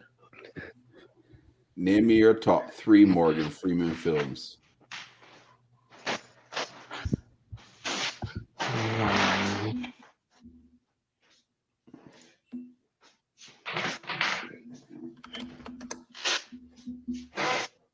Just good night. And Angel? Wait, who was the actor? Morgan Freeman, man. Oh, the OG and stuff. Yeah. Yeah, your top 3. I already have one in my top of my head and stuff. Okay. I know for sure 7 is one of them. Yeah. 7 is one of them for sure. I can make it a little bit harder. 5. Give me 5. Oh damn. Okay, so I have Morgan. I have 7. I have Million Dog Baby. I have Lean on Me and stuff. I don't know if people know about that one and stuff. Mm-hmm. Shang-Chi Redemption is one of them as well. Shawshank Redemption. Yeah. Yeah. And I'm trying to think of another one that was really impactful, but I don't really know of another one. He was in Glory. Oh, but damn, the war movie and stuff. That's classic as Yeah. well and stuff. Yeah. All right. Cool. How And many then is I don't know about that's 4 for me, I think. With Glory and stuff. Amistad. Yeah. I'm trying to think. You said Unforgiven? So what happened? Unforgiven. Unforgiven is another one too and stuff. I'm forgiving you though. Deep Impact. He was in Deep Impact? Yep. Yes. Really? Along Came a Spider. Don't forget Bruce Almighty. Nah, that's not top 5. Man. Don't forget. Along Came a Spider. Paradise Highway. Paradise Highway as well. Which one? Paradise Highway. Say that one more time, please. Paradise Highway. Paradise Highway. Paradise Highway. I've never seen that one and stuff. Yeah, you don't know. Robin Hood, Prince of Thieves. Invictus. Yeah, he was in Invictus, yeah. He was in Red too, innit? Yep. $1 Million Baby. Yeah, I said that was good. That was good too. You know what? I have a good question. Batman too? Batman. I'm sure he was in Batman. Oh, yeah, the Dark Knight. Yeah. Real Batman, you know. Lean on me. Andrew, I have a question for the lads, yeah? Yeah. What's you guys' favorite meal? Favorite meal? Ooh. All right, I can give you mine. Oh, hold on. Let's hold on before we go. Before we go any further, what day of the week are we talking about? Nah. I ain't want a good day of the week. Just give me your favorite meal altogether. Just give your favorite meal, man. I can give you mine. Cuckoo and steamed flying fish. Cuckoo is that? Cuckoo is that? Cuckoo is like polenta. Cormelia polenta. What about oxtail buns? Do you eat oxtail? Oh yeah, 100%. I make a mean oxtail too. I already know I gotta book a flight to Canada to go get to get dinner in Barnes' house and stuff. Yeah. You're more than welcome, man, Joe. You might not want to leave with the recipes I put out. Yeah, I'm okay with that and stuff. You know, I need a break from the States and stuff. What's yours, Minerals? My favorite meal, yeah? Yeah. Favorite meal, yeah, is it's fish and chips. Fish and chips. Is that like like an England thing and stuff? Yeah, bro, fish like filet fish. I'm not really a I don't really eat seafood like that and stuff. So I'm not really a seafood person type thing. Okay, bro, but South Americans love eating seafood though. Hey man, I don't know, man. I think I'm not Angel different. Yeah, I'm different, man. You know what I mean? Well, for some reason, I like anything shellfish like better than actual like anything else type thing. If we're doing like a spectrum of like seafood, like crab cakes, I like that and stuff. And all this you like ackee and saltfish? Ackee and saltfish. I love it, bro. Unfortunately, and stuff like the Colombian to me is like it's like decreasing every day and stuff. But so you turning Jamaican then, is what you're saying. What happened? You turning Jamaican. Just know he got locks, man. He got some locks just now. Man, a Rasta. Man, you know. He can rival crab. Yeah, man. Rival crab, don't worry. Nah, but for me, like I don't know why, but like Cataloo for me is the best thing in the world. I don't know. Callaloo crab. You ever had Thank callaloo you. crab? That thing tastes amazing. Thank you. I don't know Thank why. Callaloo crab you. is really good. It tastes amazing for me. Like I don't know. Mind you, I can tell you, a good Trini roti is hit hard or a double. Yep. Mm-hmm. What about jerk chicken? What Now, about jerk is chicken? chickpeas and boneless curry chicken and stuff. Yeah, man. Nah, yeah, boneless is good, Mine's but go ahead, Maddie. mine's would be the Sunday meal, which is crab and callaloo, Yeah, macaroni pie, yeah, potato salad, Oh man. fried rice, Quasi in a real bad man. yeah. and baked chicken. Yeah, no, I That is how we grew up in Trinidad on a Sunday. That's how you, Yeah, you I need to Trini go to boys Boston. are, yeah? I need to go to Boston to Lads, get a patty and stuff. Barnes, yeah, pop.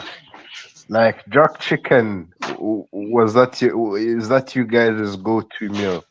Like No. So for Bajans, Maddie got it right. But typically for Bajans on a Sunday, Sunday meal can be rice and peas, Okay. macaroni pie. Ooh. Mm-hmm. Talk to me dirty, man. Talk to me dirty, man. Talk to me dirty. Baked pork. Pork. Oh no, no, pork. but how do you do the pork though? How do you do the pork on a Sunday and stuff? Or it's in the oven, but there's marinated for at least 2 days, slow roasted. But It's well seasoned. Well seasoned. The seasonings be all in the meat. Okay. And You know what I mean? you want that, and you want a layer of pig skin to At the top. Oh, They talking call to it me dirty, crack man. clean. Talking to me dirty. crack Man. clean. Yeah, crack clean gonna work. Yeah, so when you're done and you hit the knife on the crack clean, is sing to you. It's here ping, ping, ping off your Correct. top Ping, crack ping. clean. All right, man. You're Yeah. talking to me dirty, man. All right. Potato salad. Ooh. Mm-hmm. Sweet potato pie. Nah, but what's in the Sweet potato potato salad? pie. Nah, Sweet but potato pie. what's in the potato salad though? Because I think like everyone does it differently. No raisins. No raisins. Yeah, there's no reasons. Potato salad in Trinidad is literally potato, carrots, green peas, bitter onion, and the egg, and the green. Yeah, there you go. I'm going to Boston, man. Maddie, just make sure you I'm going over there. No. By the time you get up here, I'll be gone. But I will send you to my sister's shop because hey, lads, who makes the best jerk? That's true though. Who makes the best jerk chicken on the panel in here? Who does the best jerk chicken on the panel? Angel's wife. I'll be zero because I don't really do jerk chicken. Angel's wife. Nah, Barnes. Angel's wife. Barnes. You don't want to get me in trouble. Nah, but for Angel's me, wife, Barnes. Angel's wife from Jamaica. I think like not to like go far left and stuff, but I think like I know like there's a lot of bigotry in the world, right? There's a lot of like racism in the world and stuff. But in order for you to end that, I think you got to invest in other people's culture and stuff. Like growing up, I never would have thought I would have married a Jamaican and stuff. That's just me and stuff. You know what I mean? But like just investing in that culture and stuff, like the cuisine and stuff, and just the ethnic group and stuff. It's just you grow to love certain things and stuff like that. You know what I mean? Dakota, man, I defended you earlier, man. Get out of here, man. But like That's for me, jerk like, chicken. Hey, John Barnes, you know, man, like John Barnes. Jerk pork is on a different level for me. Like as Hispanic, we like pork a lot, but like jerk pork is like pork is the best, bro. Pork is elite, man. Not to say like not to think negatively, but orgasmic in a way and stuff. Because like it's just amazing. No, you're right. Nah, it's just different. Angel, whenever you go to Barbados, right? All Pops right. will have to take you the usual no. For you see where Maddie said depends on what day of the week. A Saturday in Barbados, there's only one thing you eating, and that's pudding and sauce. What is that? What is that? is Black basically pudding. is black pudding or steamed pudding, Steamed potato. and Steamed sauce sweet potato. is sweet Black potato. pudding. Wait, tell me. Let me look Steamed that up. sweet potato. That's just steamed sweet potato. Sweet Don't worry potato, about it. that's Just what it steamed is. sweet potato. Nobody really don't do the black pudding no more. You That don't use blood pretty and much all that lost. before. Yeah, that's gone. That's gone. Yeah, You that's used to use gone. blood.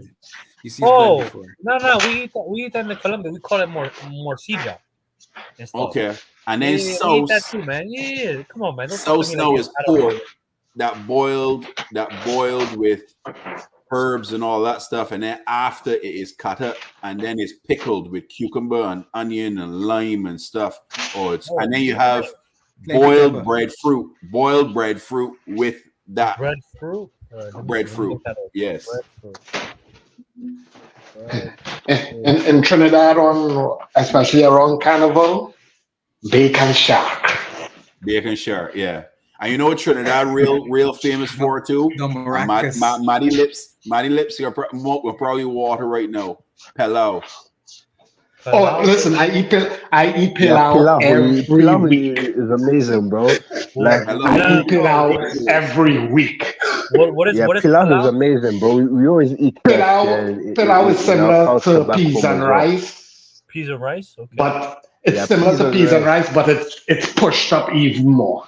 Yeah, and it got chicken in it, so it's a warm pot dish. Warm pot, yeah, chicken inside. It's warm pot, everything in it. Man. Oh man! And they will put like shadow benny in it, and they have a red liquid in Trinidad. I'm trying to remember the name of it that just put in the sauce. The pilau. You get it up in it's a liquid. It's like pinkish color. Just put it into the pilau. Yeah, I know what you're talking about. I can't remember the name, but yeah, I know exactly what you're talking about. Yeah. You can only get it in Trinidad. You can't find it outside of Trinidad. Trinidadians is make wicked food. Yeah, Trinidad is a mad place, bro. Yeah. Well, that's what I was telling people last week.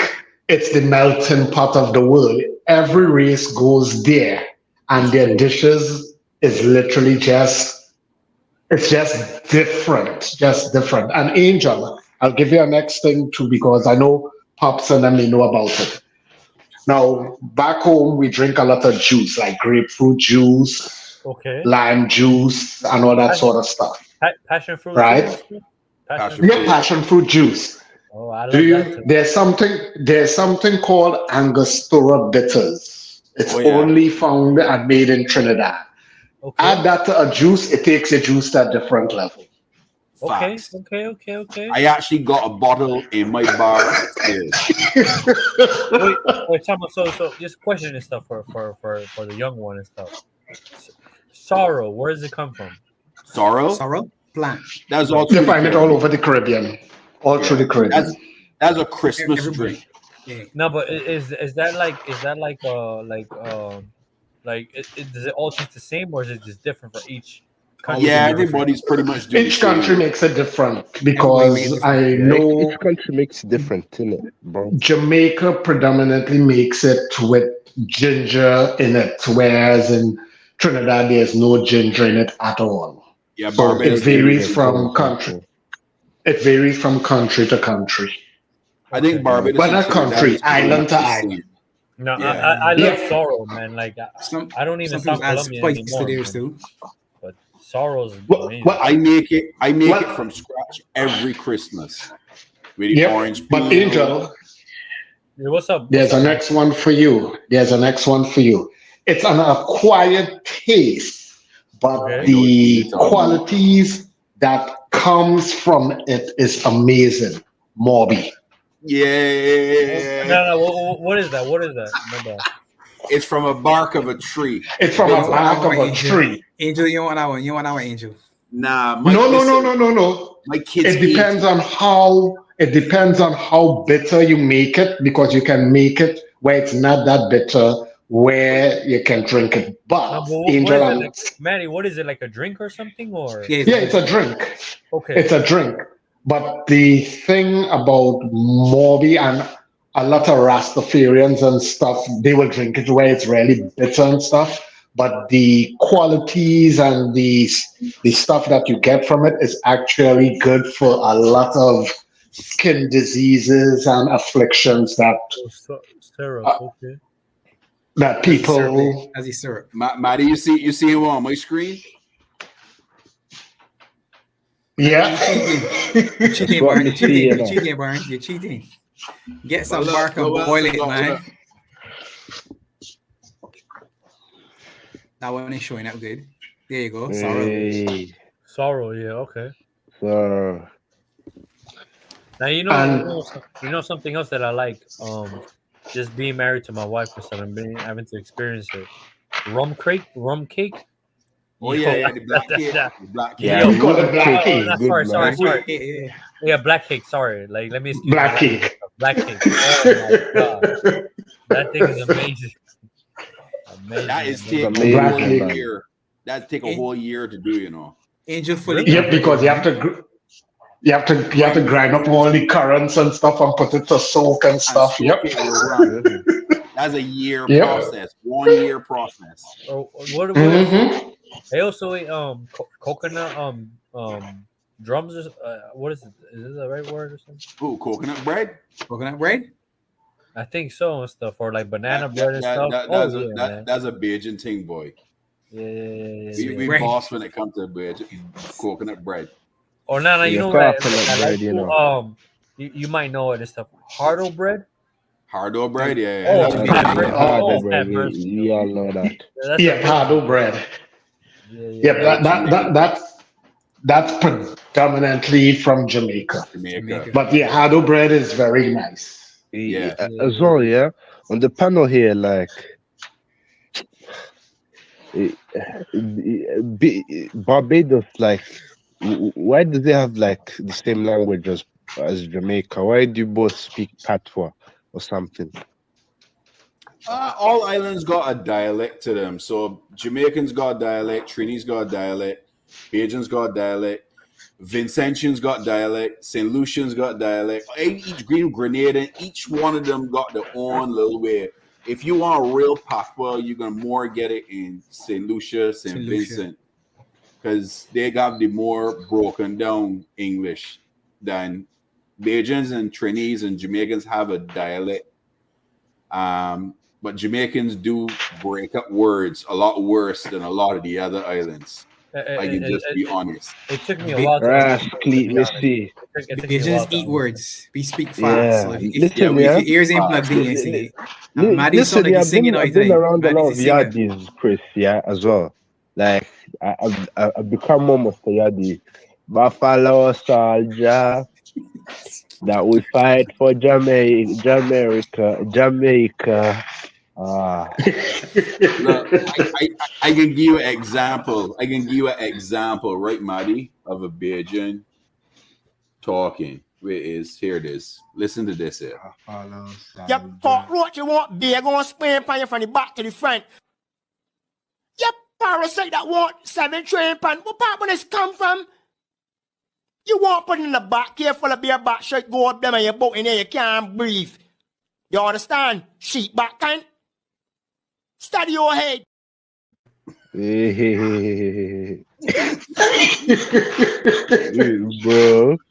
Bro, listen, the patois them guys are box office, man. And you know what's worse? And Pops can attest to this. The people that live in the countryside, they're bro. Careful, Barnes. Even I Careful, have Barnes. sometimes a hard time. Them You planning to come back. You planning to come back. You be very careful. But funny enough, right? I'll give you all a personal real-time joke. Yeah. With Bajans, right? Although you all speak fast, I can still pick up on what you all are saying. Do you guess what country when I first went to? Well, not went to, but went back to. I had literally for like almost 8 months. I got through conversations by going, yeah. No. You know, I don't know. Y'all would not believe the country if anyone y'all could make a guess of it. St. Vincent. Nope. St. Kitts. Nope. I went all those places when I was a cadet. You're saying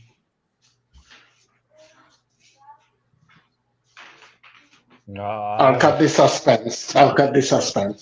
When I got back to England to do my military service, I could not understand them for shit for the first 6-7 months. Literally, I was like, okay, let me guess. Yeah, no, maybe, I don't know. That was how I got through for the first 6 months in England. I could not, because they were speaking, and I was like, what the hell are these people saying? which part, Maddie? Huh? Which part of England? Which part of England?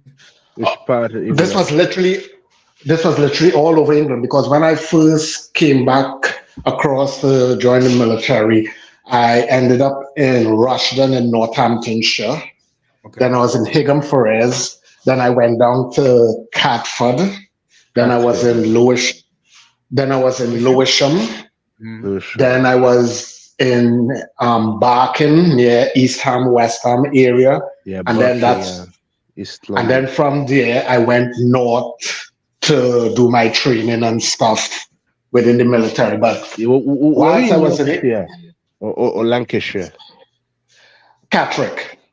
Yeah, Catterick. Yeah, which is kind of Yorkshire. Man. You got around, man. Yeah, Yorkshire. Yeah, I was a. You went around the UK, fam. Huh? You were saying that you went around the UK. You did the rounds. Yeah, so that's why I tell people. I said, like, a lot of people, like, would think that, like, I'm like reactionary. That's why Angel kind of like gets me now, because he understands what I'm saying. But when I initially say it, people just think, well, it's just kind of like a no soft approach, that sort of stuff. And I always tell people, I said, most of my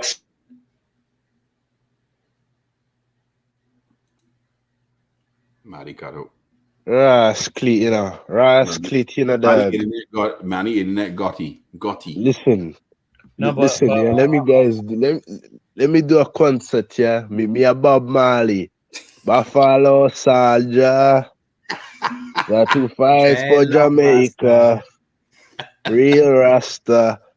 No, but I wanted to thank everyone that came on today and stuff. Like that. We're gonna cut it off right now and stuff like that. It's been Maddie came back. Nah, Maddie internet gone. Yeah, Maddie cut in. Maddie internet gone. We'll have another call in on Friday and stuff like that. So anyone that didn't come in or wants to come back again can come back. So yeah, I hate you want to. You don't have to be dread to be Rasta. Yeah. So yeah. Big up everyone. Catch us tomorrow. Catch us tomorrow. Watch along. Yeah. 9:50 Eastern time. Join the boys. By the way, 3-0 Liverpool tomorrow. I made the FPL. Jota has to deliver, bro. For me. What? Sorry, not Jota. Diaz has to do for me. You need a hat trick, man. 3-0. Hat trick for Diaz. Aye, boy, Angel. Right, Minerals. You getting an Angel good side, Minerals. You getting an Angel good side. Y'all have a good night. Minerals, appreciate it. Mighty, appreciate it. Love as always. Always. Catch us tomorrow and call in show again next week. Same time, same back channel. Everyone have a blessed night. All right, bless up. We out. Peace. Peace.